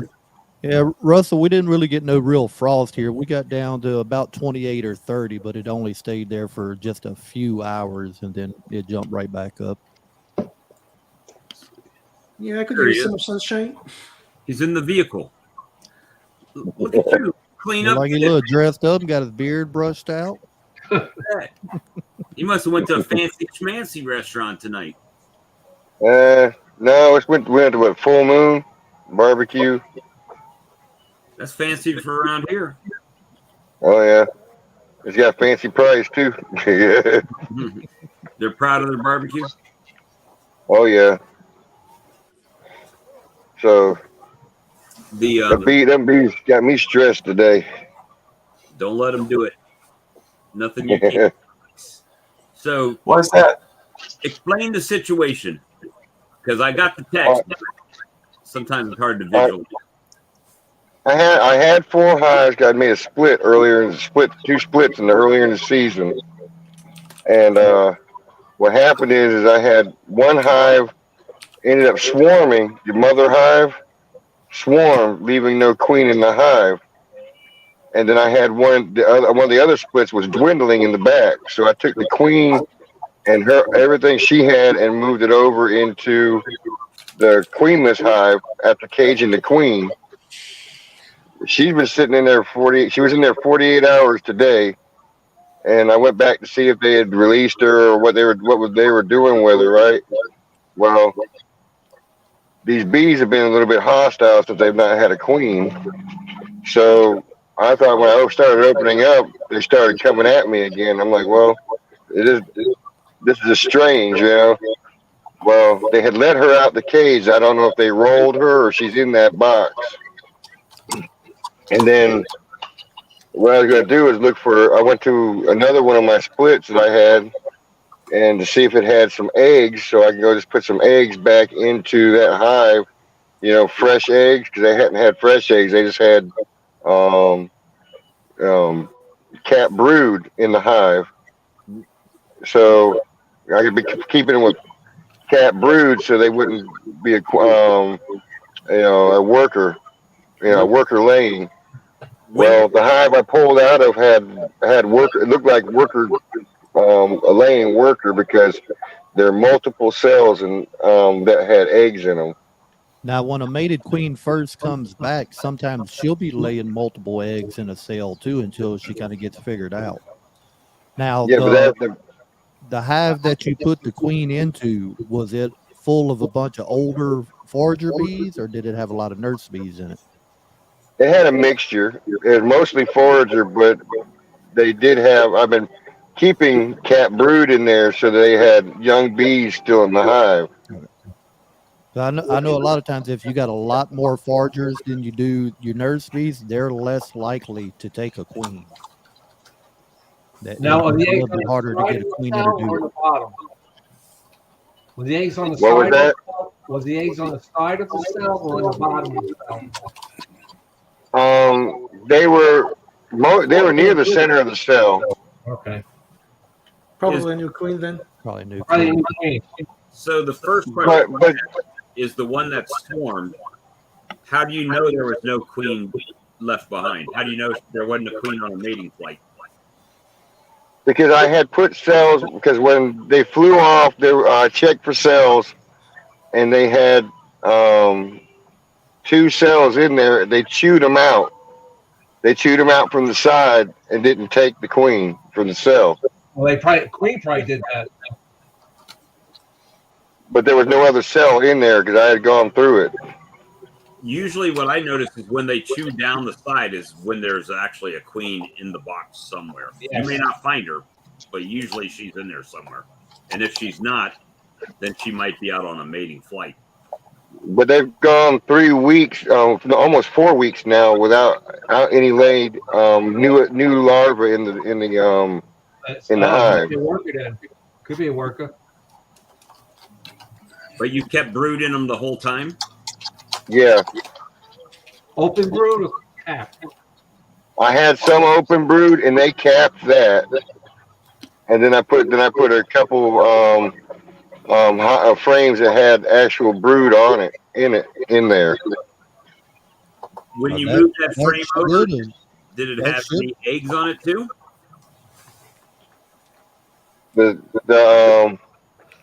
You talking about the last one I put in had open cells, open larvae. Yeah, but does it have eggs? Because if they had eggs, they would have made a queen if they didn't have one. They would have tried to make one. Yeah, that's why I put it in there because I thought that's what they would do. Okay, These girls are just mean. These girls are just mean. All of a sudden, ever since the queen flew off, they'd come at you. Okay, Mark just pointed out that laying worker usually starts about 23 days. I was about to say, if he was still adding frames that had eggs and small larvae, open larvae, they should have had that pheromone in there to keep from getting the laying worker. Yeah. It's not guaranteed, but it helps because they've got the pheromone in there. They're thinking that there's something laying. You can also buy strips of queen pheromone to help them prevent queen laying worker. Yeah, but what I'm saying is if there was no queen in the box and he put eggs in there, they would have tried to make a queen. Yeah, and the eggs that I put in, I looked at them, they were still standing up. They weren't even maybe a day or two old, maybe. So they're primed to be able to be made into queen cells. Unless they were drone eggs. They're in a worker cell, that's for sure. Well, a worker laying will do it in a worker cell. Well, when they capped them over flush. They didn't put the bump on top. Okay. Like a bullet. So I don't think that's the case on those. I would go back and look for a queen. Yeah, I would too. Because that, to me, every time I've ever done that and they didn't have a queen, they started drawing cups. Yeah. If you can't find a queen, get an empty box, put a queen excluder on top of the box, put another empty box, and shake all the bees in there. Shake all the bees out, yeah. I didn't think about that. If the queen's mature, should be on top of the excluder. Should be stuck. If she's mature. If she's a virgin, she may just go right through the excluder. Well, the one I stuck in the box, I know is mature. She was laying already. Well, then you'll find her if you do that. Shake it into an excluder. If you don't find her first time. Oh, that's a good question. Mark put up, is the brood still alive? That's interesting. That's a good question too. Well, how many days since it's been capped? It's still pale color. Sometimes when I put it in there, it's been 2 weeks. It's been 2 weeks at least. James says there is a queen in that box somewhere. Yeah, I would try, like I say, putting the queen excluder in then another box and shaking them all in. Shake them easy though. If you can find, shake easy. look for the queen. You probably can find her now. How's Bob Benny say? Shake vigorously, not violently. Yeah. I've been Poorly practicing mated queen. Yeah, that's possible too. doing just a little tiny shake to get them off of there instead of the. Yeah, I've had one of those, but a poorly mated queen. The pattern gets really spotty, like a blend of drone and workers, and it's a shotgun pattern. Usually, that's what happened to me. I don't know if it's 100% of the time like that, but that's what made me realize I had a poorly mated queen. She ended up being replaced by the workers. If you have that, it's a sure thing you have a poorly mated queen. If not, I think James is right. You already have one. Trust me, And Ed, they'll sneak in on you. yeah, and Ed, you've always got the possibility of just merging that hive, So just keep that in mind in the background. How about Yeah. That's what I did with the one that I thought had no queen.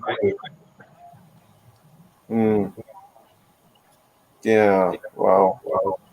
Need to get a catalog if I have one. Like it's got a lot of my money when. I mean, there's so many scenarios. That's what got me aggravated. There's so many aspects that this could be. How many hives you have? At this moment, I have only 3. Yeah, Joseph says just leave them alone. Give them another week and see what happens.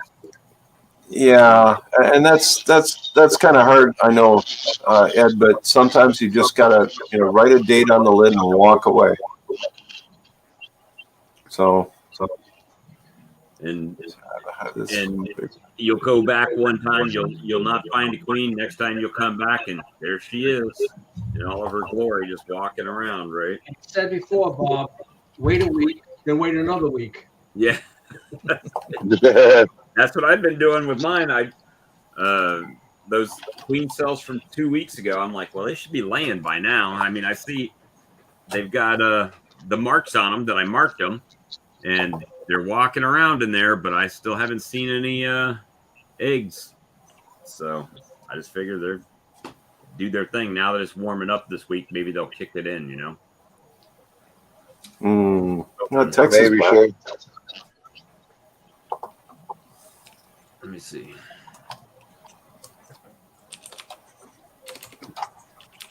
I think what would lift my spirits right now if I had a swarm fly in. Well, hey, that's if I've learned anything this year other than grafting, it's make your split strong. Don't make them weak. Make them strong. Don't make them too early. Yeah, don't. I learned that last year. Don't make them. You learned that one last year. Yeah. That's my problem with work, trying to get out there to make the splits. I had the swarming issues last year. So far this year, I hadn't got out there and actually made the splits. What I've been doing since everything's running early and we starting to get a little nectar here and there, I just added in another box to what I had. You see what Morgan said? He said, I had the same situation with the split. Then the swarm left the original hive, closed it for 2 weeks after I thought they were goners. And there she was and laying. So.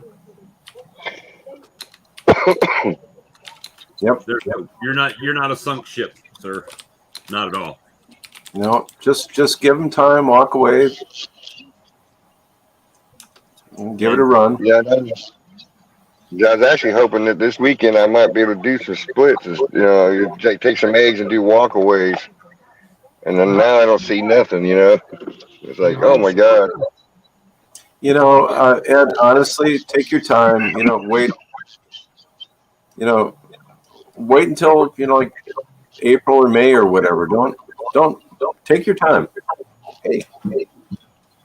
Split Forget speed when the bees time to split. That's what I've been doing. Just trying to make sure that the bees have everything they need, and then give them a queen or a cell and let them go. Yeah. I think I think Blaine had 500 subscribers and he's giving away one of his printed entrance reducers. Yeah, that's right. Talking about one of these things? Yep. Why'd you win it? Nope. He sent me one a while back. Okay.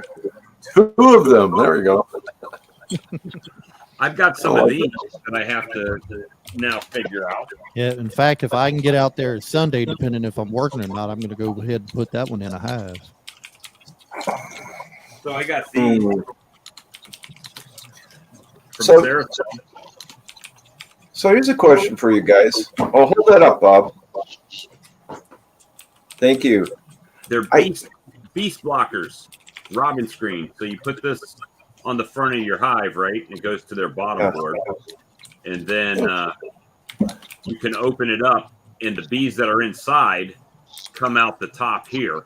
And the bees that are trying to rob can't figure out how to get in. That's the principle behind it.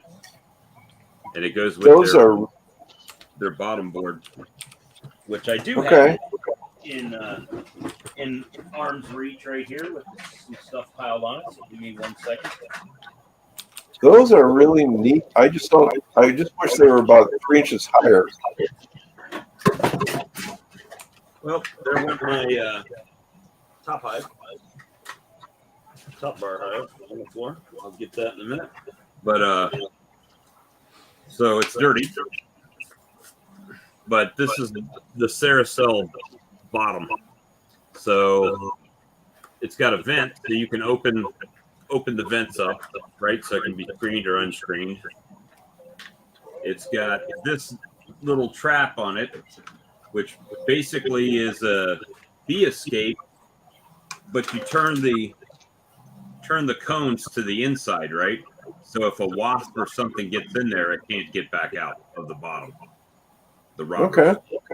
And then it's got, well, let's put this back in before I lose that. And then, sorry, trying to show it all. And then this goes on the front of your hive, right, to in here to keep keep the bees in.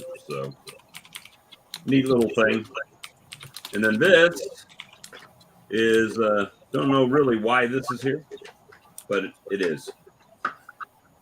I'll have to watch the video on that. But this piece right here, I mean, you could just have your box on here without this piece and without the robbing screen part of it, and the bees would just come up and walk in the bottom.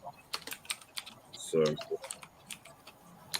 but it does have this piece right here, which is good because that could possibly prohibit beetles from getting in, right? Because they'll fall down through here and out the bottom. They have to cross the slats.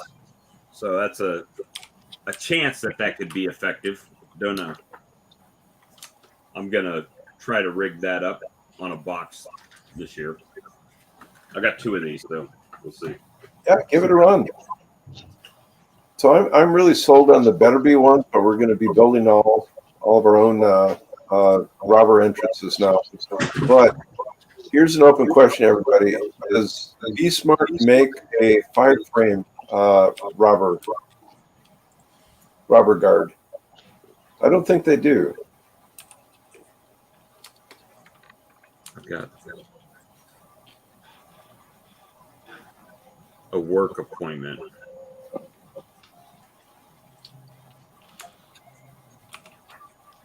I got another question too about that. I was just thinking about that box that we were talking about with the queen.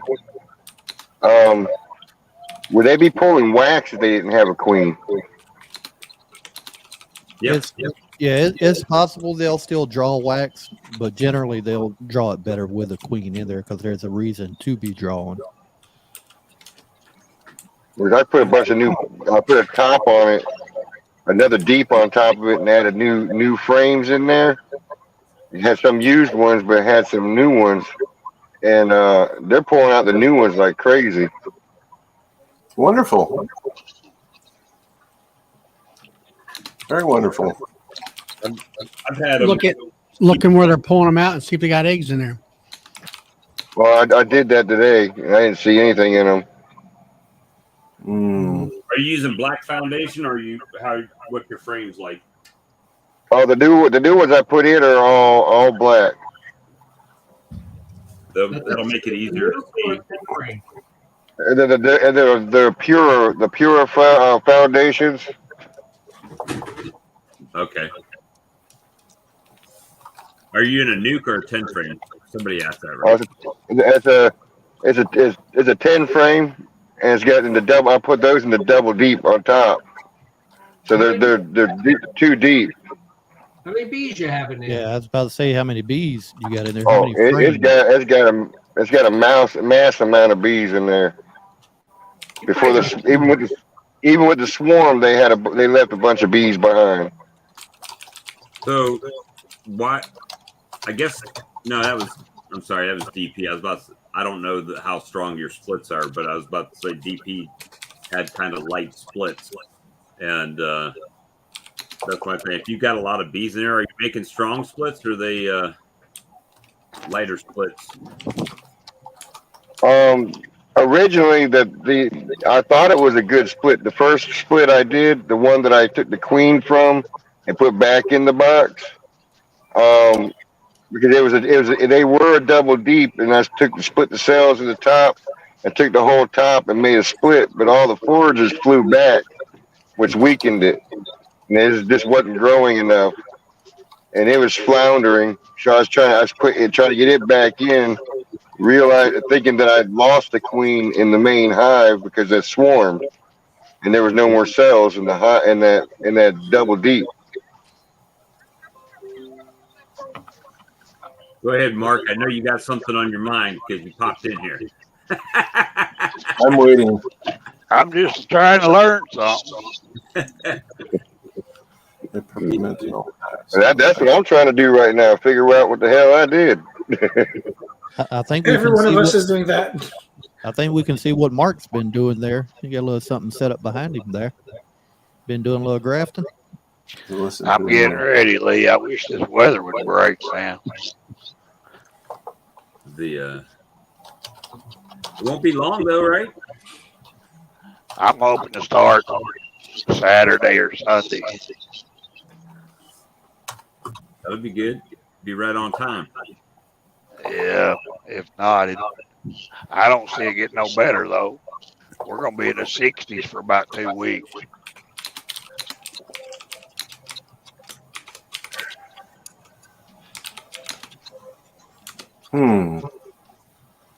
A new queen before they swarm. She just needs to get mated. Huh, interesting. So yeah, I would just give him time, Ed. So the time. Steve, what are you up to nowadays? This time of year? He's a traveling man, world traveler. Well, yeah. Well, I'm a babysitter. I got a 7-month-old grandson that I watch 3 to 4 times a week. Oh, lucky you. Well, when it's sunny out there, I get to go out the bees. Tomorrow I'm off. I'm hitting the bees all day. Nice. Well, guys, I'm going to go finish my laundry and take care of some other stuff. But God bless, and I'll talk to you all later, okay? All right, Mike. Take care, Mike. Take care. Bye-bye. Yeah, I should be going too. I'm sorry, but I have things to do as well. Okay. It was nice talking to all of you. Yep. Have a good night, Alex. You know, I'm a little disappointed. I haven't been able to say single brood chamber management tonight. Well, that's this coming Sunday. It's Sunday. What are you doing? Yeah, I pulled out about 16 supers out of the freezer tonight, so they ought to be ready to be put on this hive Sunday. I started injecting some blank frames today to try to get them to draw them up. So we'll see what happens.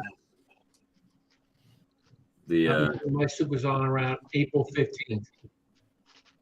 You start putting supers on around the middle of April. Yes.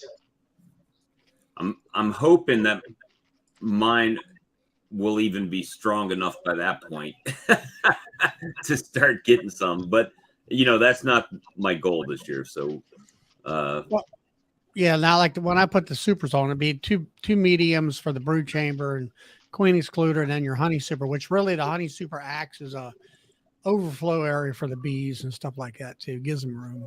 Well, the thing is with what I've like here, we had that cold snap too, and it's just starting to warm up. Right, it's going to be in the 80s the next few days. Yeah, it's going to be 50s, 60s. I think I was looking at it here.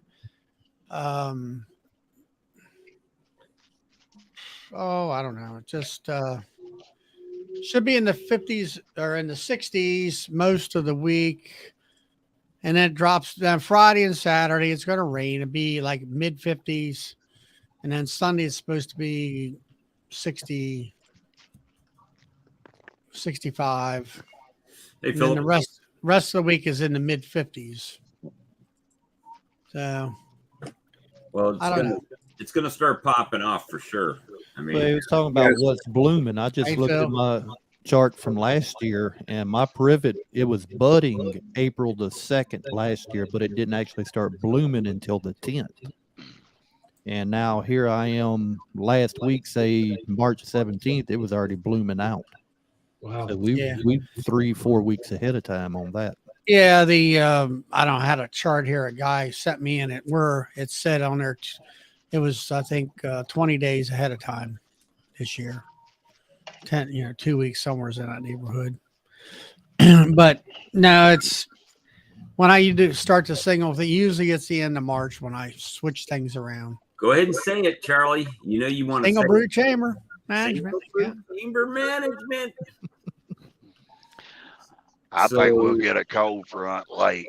That's kind of what I feel like we're going to get.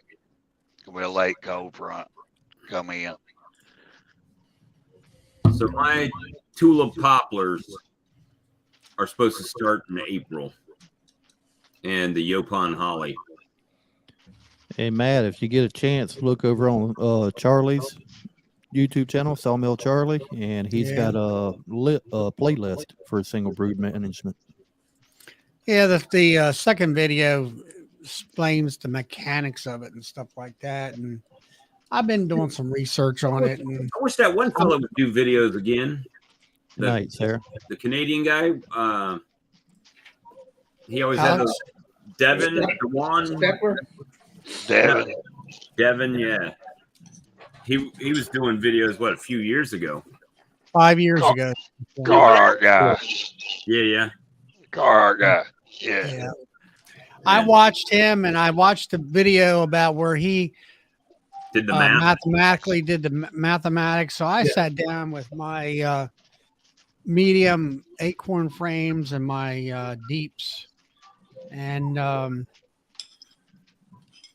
did the math, kind of followed his percentages and stuff. And it was something like with Brad was talking about where two mediums actually has more room to lay than one single deep. And, you count the cells and all that stuff, and then figure I know that Devin, he figured 1,500 eggs a day. Size say they can go up as high as 2,000. So that's where I started out with.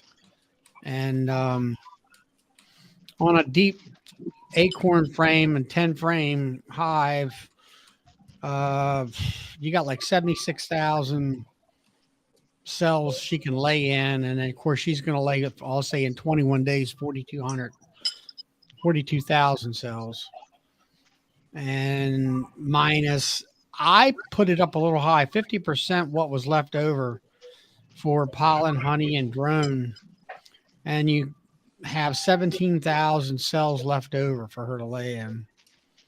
On the medium box, you start out with 103,000, almost 104,000 cells.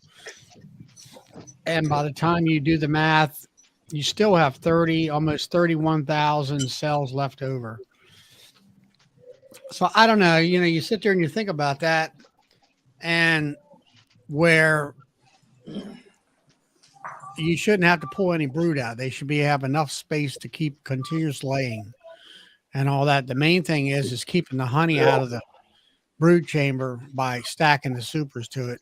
Yeah, that's Now, what. Steve, Depending on you how much run honey and pollen, depending on how much honey and pollen they got coming in, if they're getting. Yeah, well, see, the main thing is with single missing- brood is to pile the supers on top in order so they have a place to store that honey and not backfill.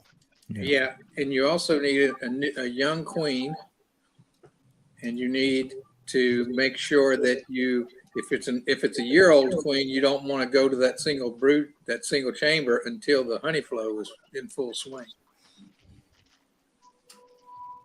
That's Why is that? That's what She's Ian gonna blow Stepford does. one chamber out. She needs extra room early. Yeah, extra room early, and then you can make a split with that top box, and then send her in a deep. That's what Ian Stepford does every year. But he adds a queen. He doesn't do that just for growth. He does that for swarm management early. That's what I did with two of mine out there this year. They were blowing up pretty big, so I put a second deep on top. Once they get that filled up pretty good, I'm going to split that off. Right. That way, So there's what the Ian split does- and the cell in. They won't hardly swarm after they get heavy into the flow. Ian has two You deep. can make them, but they won't. They're much Ian, less. Ian likely. uses two deep, fills up with brood, then he chases the queen down to the bottom, then he Right. puts an excluder on it, so he has a lot of bees to make honey. Right. Right. He doesn't Allow them to always hatch do it. out and then make that a honey box. And Make he does take a lot of his uppers and put queen cells in them also for new stuff. Yeah. So what do you do, Steve? You run a bunch of hives. How do you work yours? I let them do what they want to do. They won't me. I'm gonna have to bow out, guys. All right, Ed. Have a good one. Stay out Ed. of those bees, Ed. All right. Hey, Ed. Before you Whoa. go, oh, there you Too go. late. Missed it. Well, this year I'm going to graft because you guys talked me into it. I'm like Mr. Ed. I use swarm cells. But I'm going to graft just for the fun of it. I'm making my own swarm cells. I'm going to take the queen away and let them make a bunch of quality cells. Well, that's not swarm cells. They're the same. If you see them pre-swarm with a bunch of drones walking around, Well, if you take the queen out before there's cells, they're not swarm cells anymore. I know. but Emergency they- cells. They'll put a bunch of them in there though, Yeah, but they're not as good as a swarm cell. and they're good quality. I don't think so. Not as good as a swarm cell. That's debatable. Well, what I What was do you say, Mark? what I wanted to caution Ed on was, I'm echoing just like you guys were earlier. I don't know what's going on, but I wanted to caution Ed of making small splits. I did that my first year, and those queens are horrible when you take those tiny splits and they make emergency sales. They're worthless. And you make them too early, they don't make that well. But you can tomorrow, if I see a lot of drones, I'm going to do that back split that Gus Mitchell talks about. It's exactly what I did last year, except I didn't put the queen back in the original location. And they made 15 sales easy. My pick of queens is a queen that was mated during a good honey flow. I'd rather have her over the rest of them. Mm-hmm. The early ones. Well, I want to I want to bank a bunch of early ones so I can try grafting, because you guys, I'm like Steve, you guys have guilted me into trying it. Well, as far as I'm, I've been doing it for 3 years or more, and it's a game changer. I mean, if you want to be self-sustainable, that is the absolute key to being self-sustainable. I admire Lisa over Grammy. She just jumped right into it. She didn't care. I want a few made the way I know I can make them, and then I'm going to try that. That's the only way you're going to learn is give it a try. That's right. The main thing of it is I think Bob's found out, is trying to get the cell builder established correctly. Yeah, that's the hard part. Grafting is really not that hard. They're just making sure you ain't got a queen in that cell builder. Well, That's some trick you got there, Mark. Do what? That's the thing about the flyback split. You're basically if you've got a strong colony and you take the queen away, you've got a cell builder. It's there for you. You got to go through that.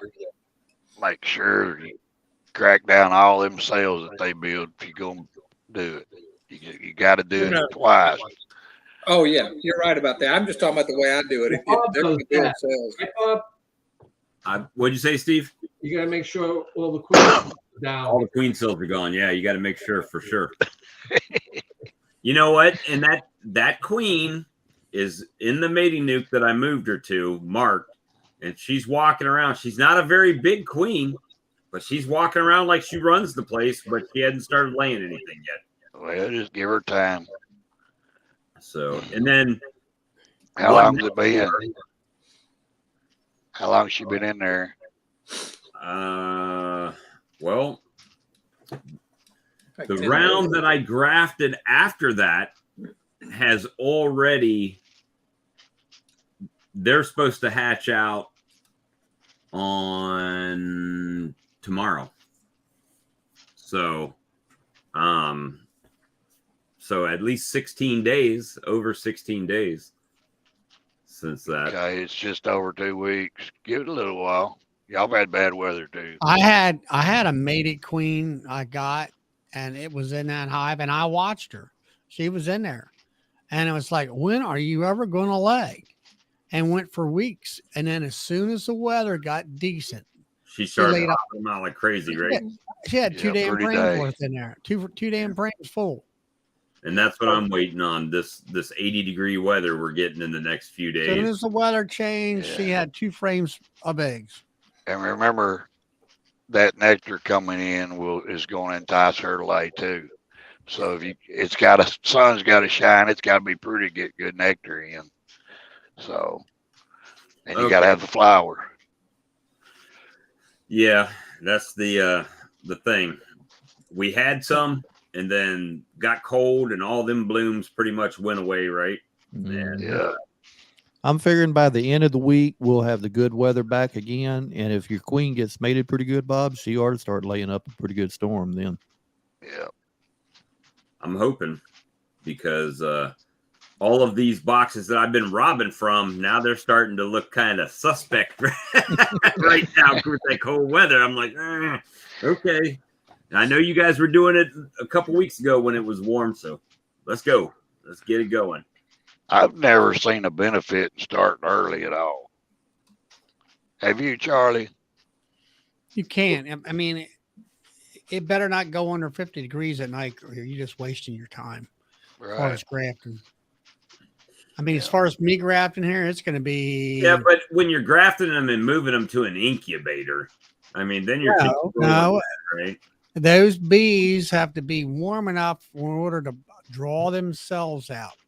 And if it goes down to 40 degrees, forget it. The cells are dead. The bees are not going to cover them enough. So I've been there. I've done that. You know, I was like, forget it. You know, and around here, what you're telling me is that my 11 cells are all dead out there. Oh, you're the one to put them out in the darn thing instead of keeping them in an incubator. Well, I mean, you're a good friend there, Charlie. Yeah, I mean, no moral support there. No, you'll be all right, Bob. So, what I will say, now that I can grab my frame, is where I put those cells is right in the brood pattern, right in the middle, right? I didn't put them up at the top. I put them right where the brood was, in the middle, in between bees. So there will be bees in there keeping them warm all the time, hopefully. Yeah. So we'll see. What you got, X? What do you got? 67 degrees, 81, 75. That's not bad weather right there. No, that's nice. Yeah, Jason, I've already got 2 swarms over here, but that's when it was 80, right? And then it dropped back down into the 30s. So we'll see. Hopefully. That's why I got more in the incubator right behind them and more in the cell builder right behind them. So I got my incubator cleaned out the other day finally and turned it on. It still works, so I ain't got to order another one. So I'm hopeful. I'm hopefully optimistic. And the ones that are walking around in there, they're walking around, so they're not laying in the bottom bald. Yeah. So. But that marking them as virgins, that's the money right there. Because every time I just don't doing it because I get the mated ones mixed up with the virgin ones, so I don't do it. Use a different color. Well, I could, I guess. But. Well, you got all those coloring pens from Bob. Hey, I'm glad I didn't video the last one I marked because she's probably blind. She's got one red leg. She's got half a red back. But hey, I still saw her sticking her head. See, that's the thing. When I pulled them out today, when I pulled her out, she was sticking her head in the cells to see where she could lay at, but I didn't see her stick her butt in any and actually lay any. So yeah, she has ink on it. Yeah, she can't see. She's like, I think there's an egg in there. I don't know. You know, she's probably well, they didn't kill her, so she can't be that deformed. How many bees is in there? Oh, she's got 2 frames full of bees. So she's got plenty in that one. That other little one is kind of light on bees. I thought about adding some bees, and I was like, no, gonna let it go. Gonna let her play that out and see what happens. Okay. That's about like that second swarm I got. They got probably about 2.5 frames worth of bees in it. And I mean, that's solid. They've drawn it out pretty good, and she's got it laid up. Let me see, the second swarm I caught, the one that I shook out of the tree, that one's, they're blowing up already. They're not wasting any time drawing comb, doing anything. They're on point. They're almost, they're on a good 7 frames now. 5 in the bottom and 2 up top.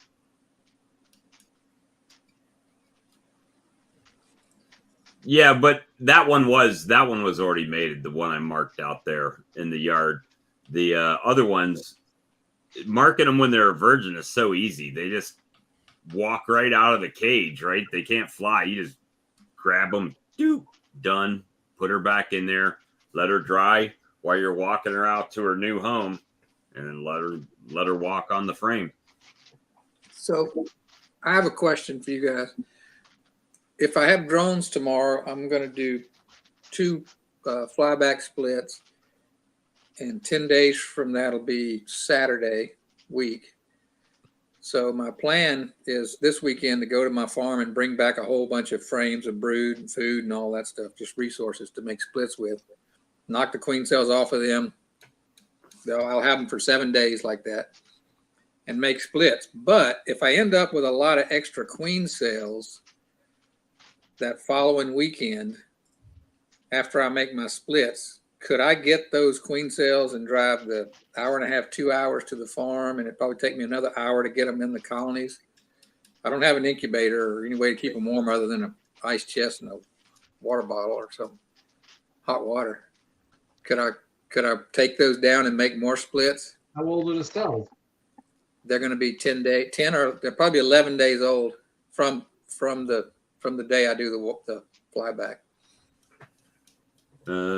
Well, if I look at my handy dandy spreadsheet here. So what's the split this here? Flyblacks. Explain what that is. Yeah, I was going to ask the same question. All it is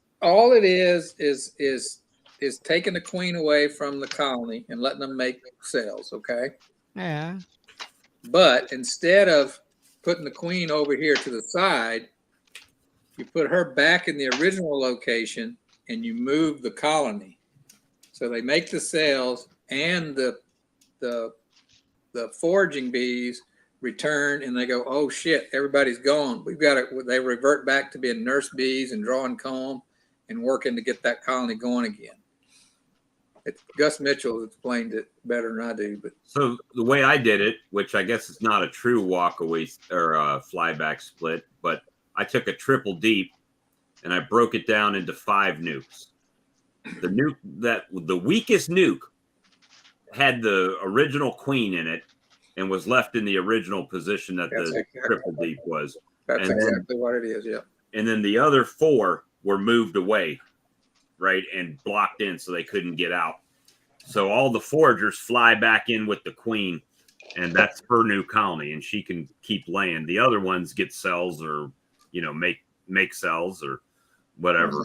It's like a single brood chamber demo array. Yeah, kind of, almost. Yeah. He said leave them with 1 frame of brood and 1 frame of food, and I think he might have even said put just regular foundation. I think I'm going to put drone comb back in with her, at least half of it. And she'll continue to work, right? And I'll tell you what, this is the first time I've ever called it that.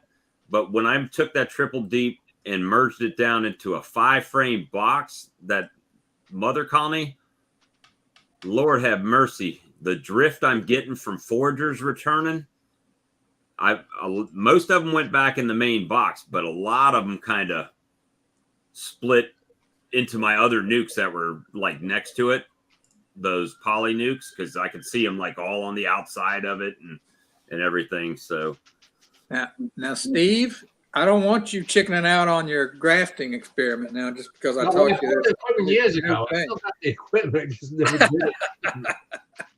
I got all that stuff too. I tried it. I'm not going to be like Bob, to be honest. I'm just going to tell you if it works. If it doesn't work, I'm not going to say I did it.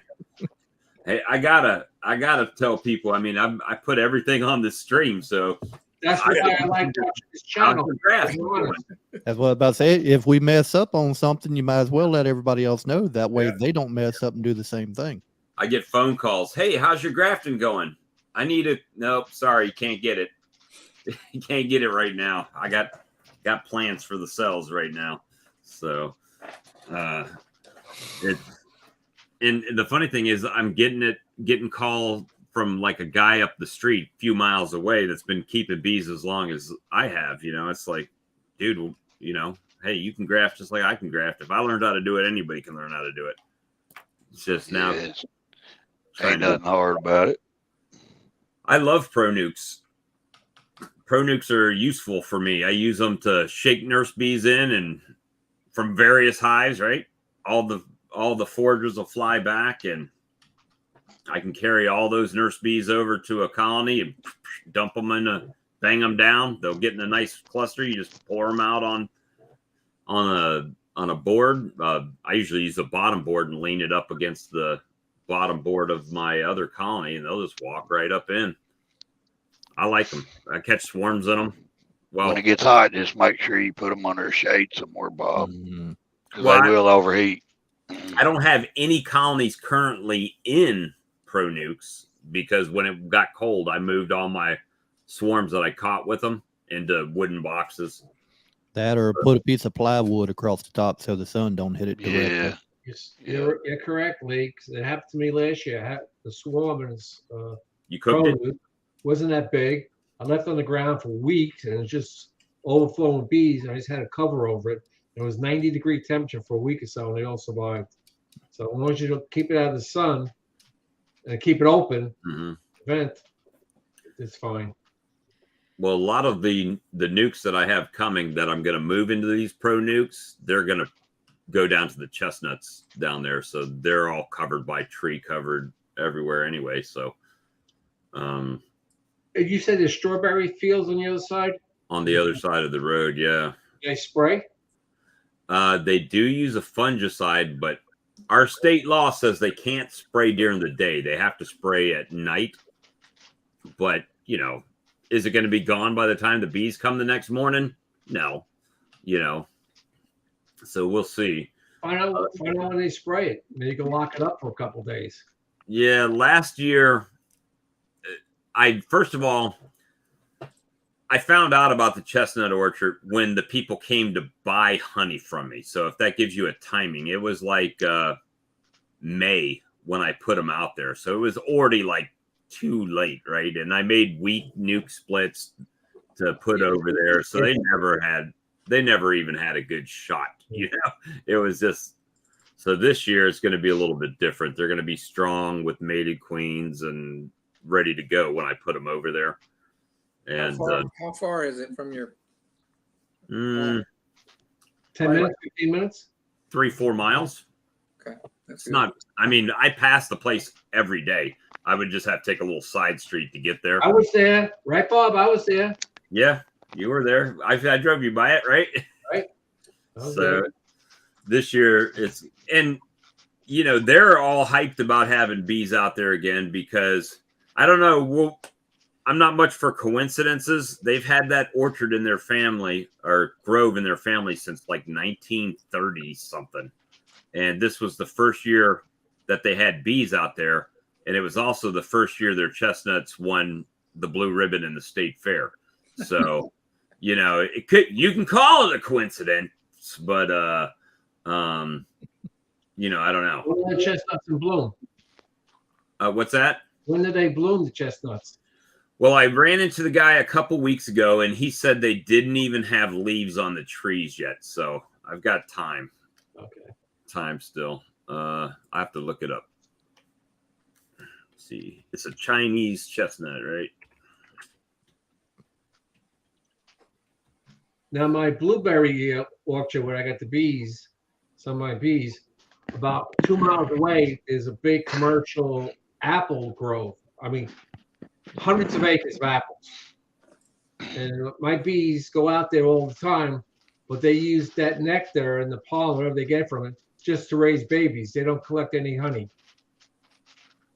They just use it to feed the baby because it blooms early. Yeah, apple blooms early, most of it. Blooms early, so. Let me see. I would like to get apple honey.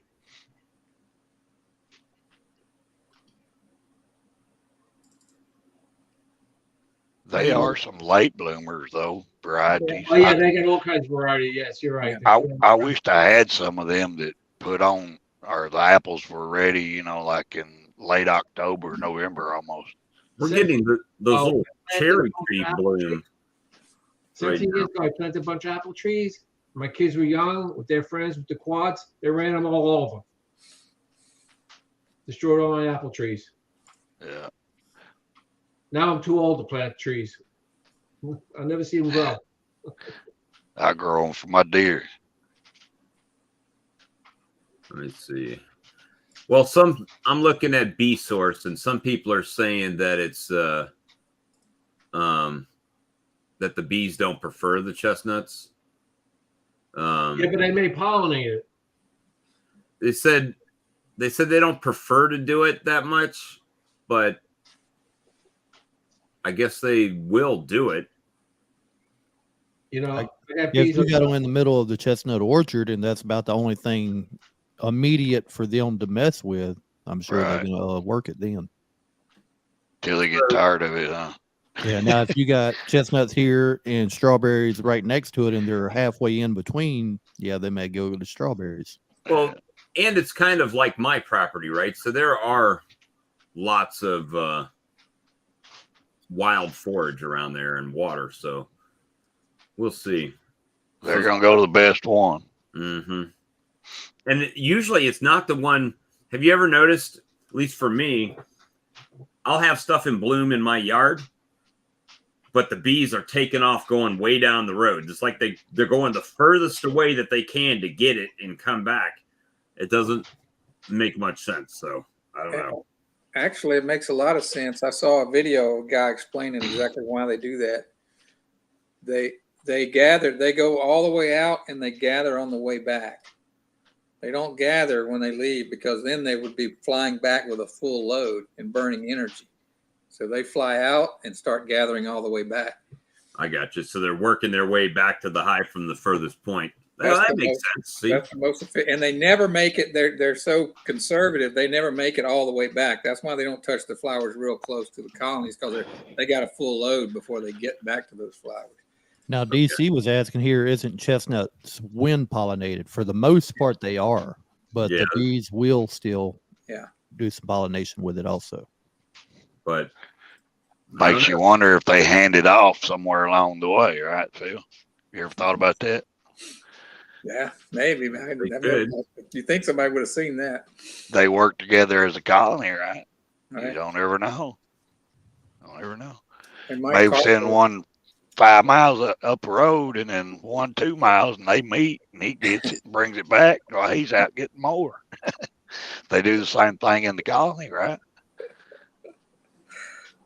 It could. I've never seen. I've watched a bunch of bees in my lifetime. Yeah. Head back. Yeah, like Ed said here, the tallow trees, they grow really fast. Now, I've heard anything from 2 years to 5 years, and they producing pretty good. Well, I need you to bring me some tallow sprigs or something. I sure will. You get in trouble with your state if you bring in tallow or privet. Well, we've got tallow here. I have no idea what it looks like, but I sure would. If I could find it, I sure would go right to that lot next door, and it would be tallowed up because he doesn't do anything. I don't want privet on my place. I'm already seeing some stuff. It looks like it might be privet. I don't want it. That shit takes over everything. It'll ruin your wood. You won't be able to walk. You won't even be able to walk through them. Really? It's terrible. Yeah. Big. Where'd Lee take off to? No, I mean, I've got problems with that damn greenbrier. I fight that shit all the time. I've got that English ivy or whatever they call it. Mm-hmm. That stuff grows on everything. My house, I can't keep it off of there. Do you guys have tallow seeds? Tallow seeds. Do you guys have I got a couple little jars of them. I don't have a lot of it near me, but we do have it down here. I wish I did have it near me because I want me some purple honey. Be able to sell some purple honey. That'd be good. Yeah, Sharon said send her some too. She won't tell nobody. It is considered an invasive species. Well, before I started doing bees, I didn't really realize what it was. I had about 6 or 7 of them, I guess, around my back fence line. Really? You don't need many. And I cut them down. Well, after I realized what they were and what they do for bees, I went back and planted a few more that I cut down, plus some extra. So DC's doing elderberry. That elderberry, is that the same? No, at linden. Which one is the sourwood? Linden? Linden. Linden. That's what I want to see if that'll grow in Texas. That's what I'd like to have. Not sourwood, basswood. Linden is basswood. But I heard those take a long time to mature enough to make flowers. I might have to move my whole apiary because they're doing so much. Not because I would have to, but it would be better for their forage, right? Because they're developing around behind us and everything. So it's really, and then the jackass that hadn't mowed his lawn in like that lot in like 3 years, all of a sudden out of nowhere, just goes up on a riding lawnmower, mows all the shit down right before the nectar flow. Thank you, dummy. So put fertilizer on it. But he also comes and buys honey from me, right? He comes and buys honey from me, so I can't be upset with him for that. But at the same time, help me help you, sir. Tell him you got to charge him a little extra for honey this year because your bees ain't making as much honey. So it's a why is your price going up? Because I saw you on your Kubota over there mowing down your lot, you dummy. Telling supply and demand. Well, they come through here last weekend with the tractors and was cutting all the ditches. So a lot of the fleabane and the we get a lot of red spear they cut down. We get a lot of crimson clover. Now we're starting to get little yellow flowers all over the medians, right? And then you start seeing the road crews mowing. I'm like, what are you doing? Is that wild? Might be wild mustard. We have a lot of that here. Just let it go for a little while. I need a flower that can compete with Johnson grass. Yeah, no shit. The bees out here will work that a little bit, but I don't know why.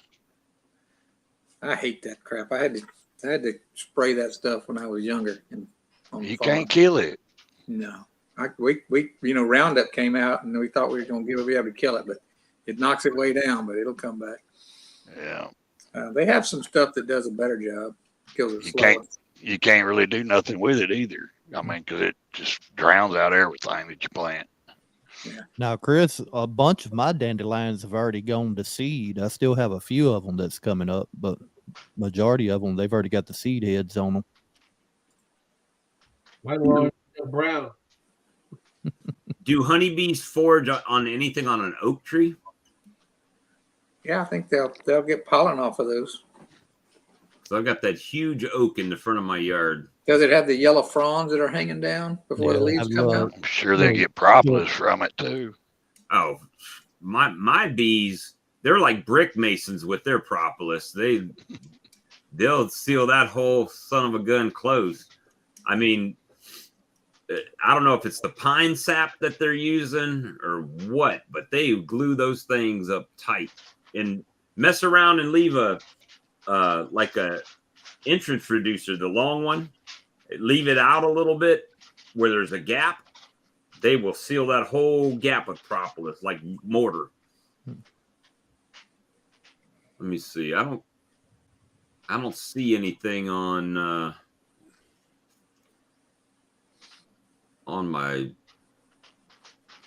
NASANet site that shows the oak trees. So let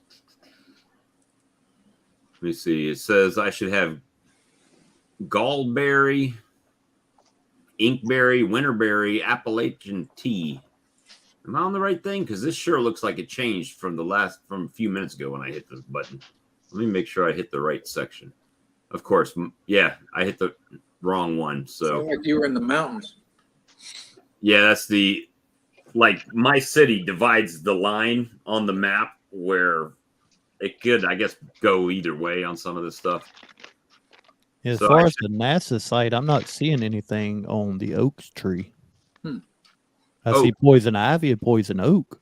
All right, so mine says oak will be months 3 to 5. So March to April should start.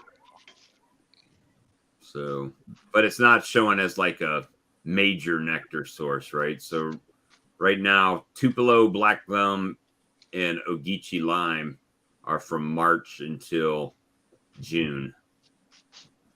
Yeah, it's the same I got on mine, March to June. And then I get the tulip tree, tulip poplar, whitewood, and the Yopon holly are the major sources. Okay, I'm seeing oak on mine now from 3 to 5. So it'll be interesting. Mine only shows like 1, 2, 3, 4, 5 major nectar sources during the year. So everything else is kind of in there, right? But it's all different kinds, just not major. Honeysuckle should be starting in April as well. Do y'all keep up with your bloom dates? I have. Yeah. Let me see. Let me pull it up here. I just used that month bloom deal. Lee's got a spreadsheet. Let me find it. I actually had it up a while ago. But pretty much everything here starts in April.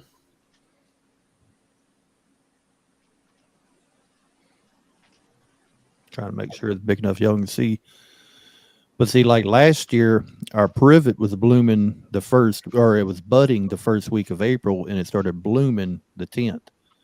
Now, I mean, I started blooming last week on the privet. So you're about a week ahead? No, we a couple weeks, because last year it wasn't blooming until the 10th. Now this time it was blooming on the 17th. Wow. Which I haven't updated this one. This is last year's grow chart. But our tallow, that's our main flow.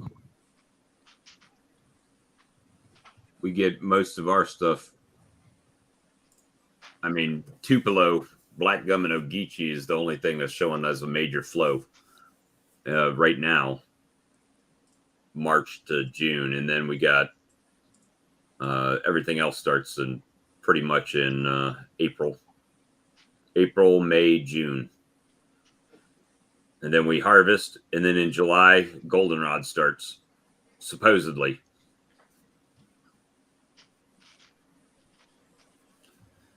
Yeah. I never had luck with goldenrod. It's hit and miss here every year. Some years we get a lot of it. Some years we don't get very much. Last year we had a decent amount. Year before, I believe I've seen 1 or 2 plants in my yard and 1 in the neighbor's yard, and that was it. I had Beescape tool map. The knotweed is good in the fall. I had my apiary listed on there before.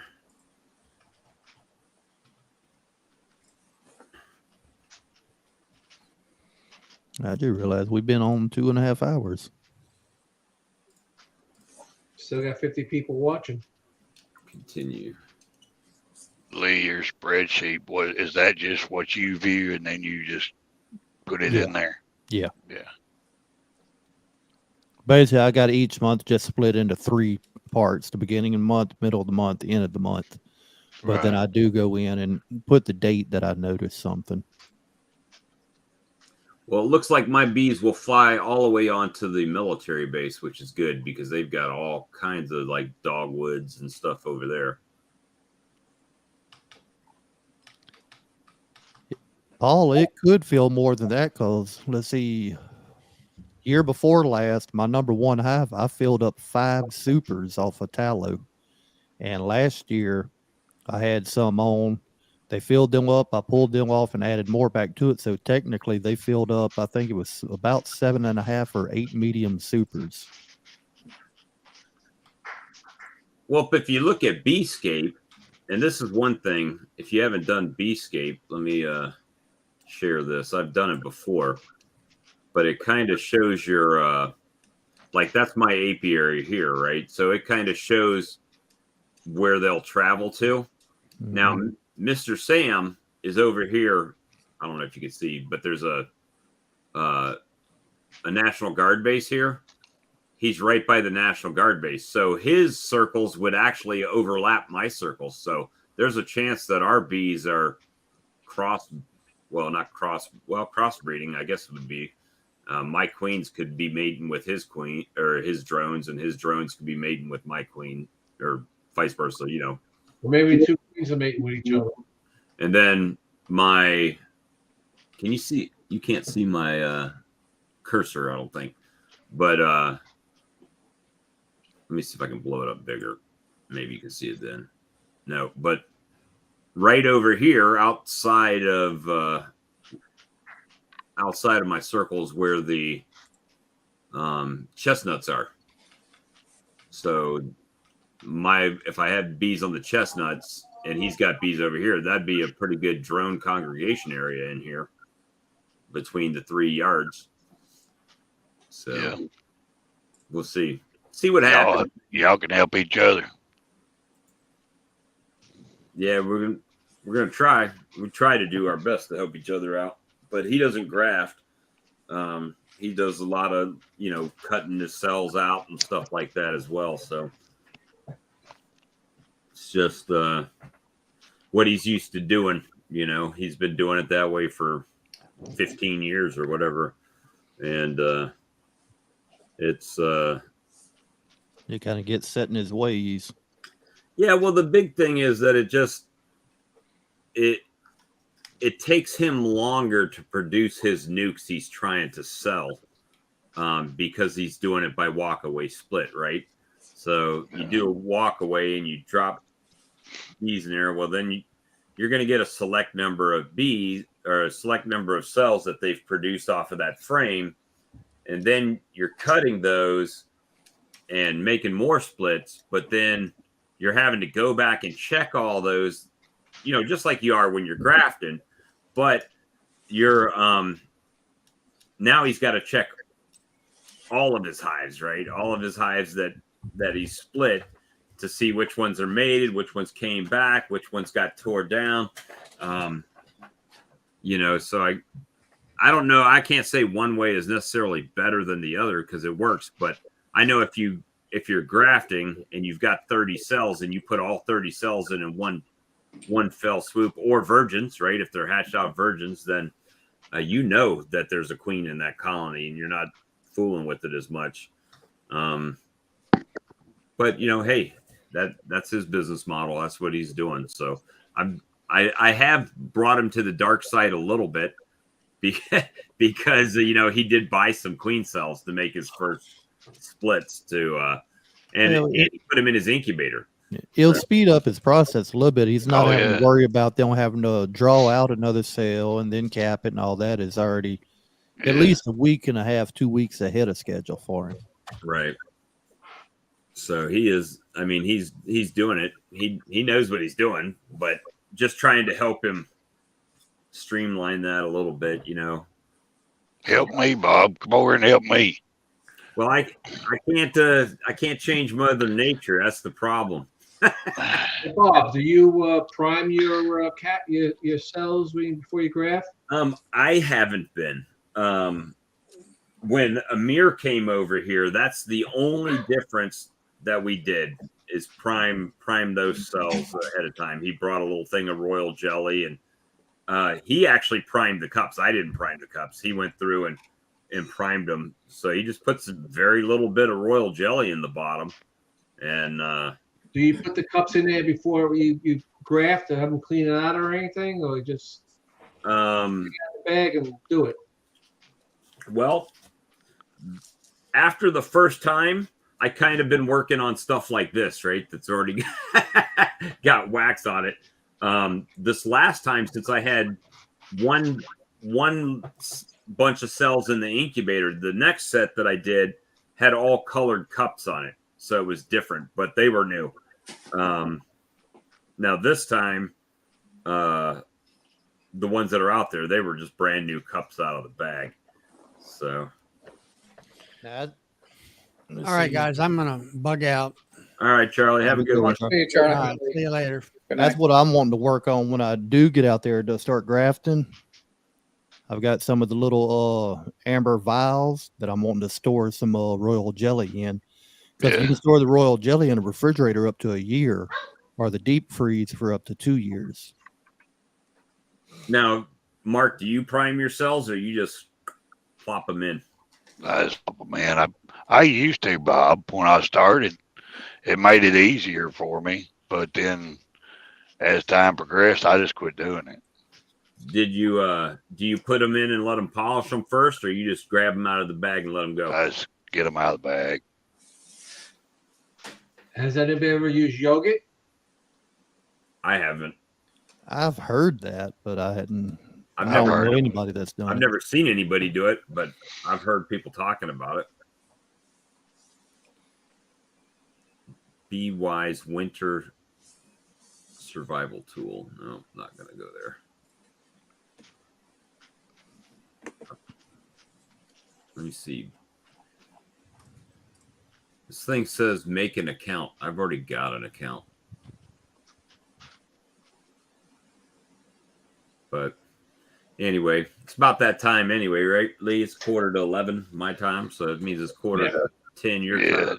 Yeah, get up early. I gotta get up 2:30. Oh wow! Let's stay up now. Hey, I actually get to sleep till 4 tomorrow instead of 3:30. Wow. They changed our schedule. But you didn't tell them the other half. You got to I work later too. We get off later now too. So they adjusted his work schedule by that hour that is the sun shifted, right? Yeah, I told them we finally had time to do a little work in the evening when we get home, and now they're going to change their schedule and take some of that back away. I got a short day tomorrow. I only got to work 12 hours. Only. That's a short day. Well, I know I'm working at least 6 days this week. They talking about. We're waiting to find out about Sunday yet. I work till my knees start to hurt me. About an hour and a half, 2 hours. That's Well, heck, the only thing that hurts me at work is my back and my butt from sitting on it all day. The seat reclines flat. I can lay all the way down, but you can only lay there for so long and you just get stiff. Yep. Right. All right, y'all. I'm going to bed. All right, Mark. Y'all have a good one. All right, guys. Well, hey, let's let's call it for tonight. I'm sure we'll have 5 or 10 more live streams this week. That's good. I love them. I love them. I stayed up last night watching you on Knuckleheads till 11 o'clock. I listened to it, but I fell asleep. Yeah. And then when we ended the broadcast, Brian and I talked till about 3 o'clock in the morning, my time. Oh my gosh. I don't know. You were already midnight whenever I passed out on you. And the only reason we stopped talking was because his phone died in the middle of it. Otherwise, we might still be talking. But all right, guys. Well, y'all have a good night, and we'll see y'all on the next one. Thank everybody for coming tonight. Y'all have a good one. Good night. Good night. All right.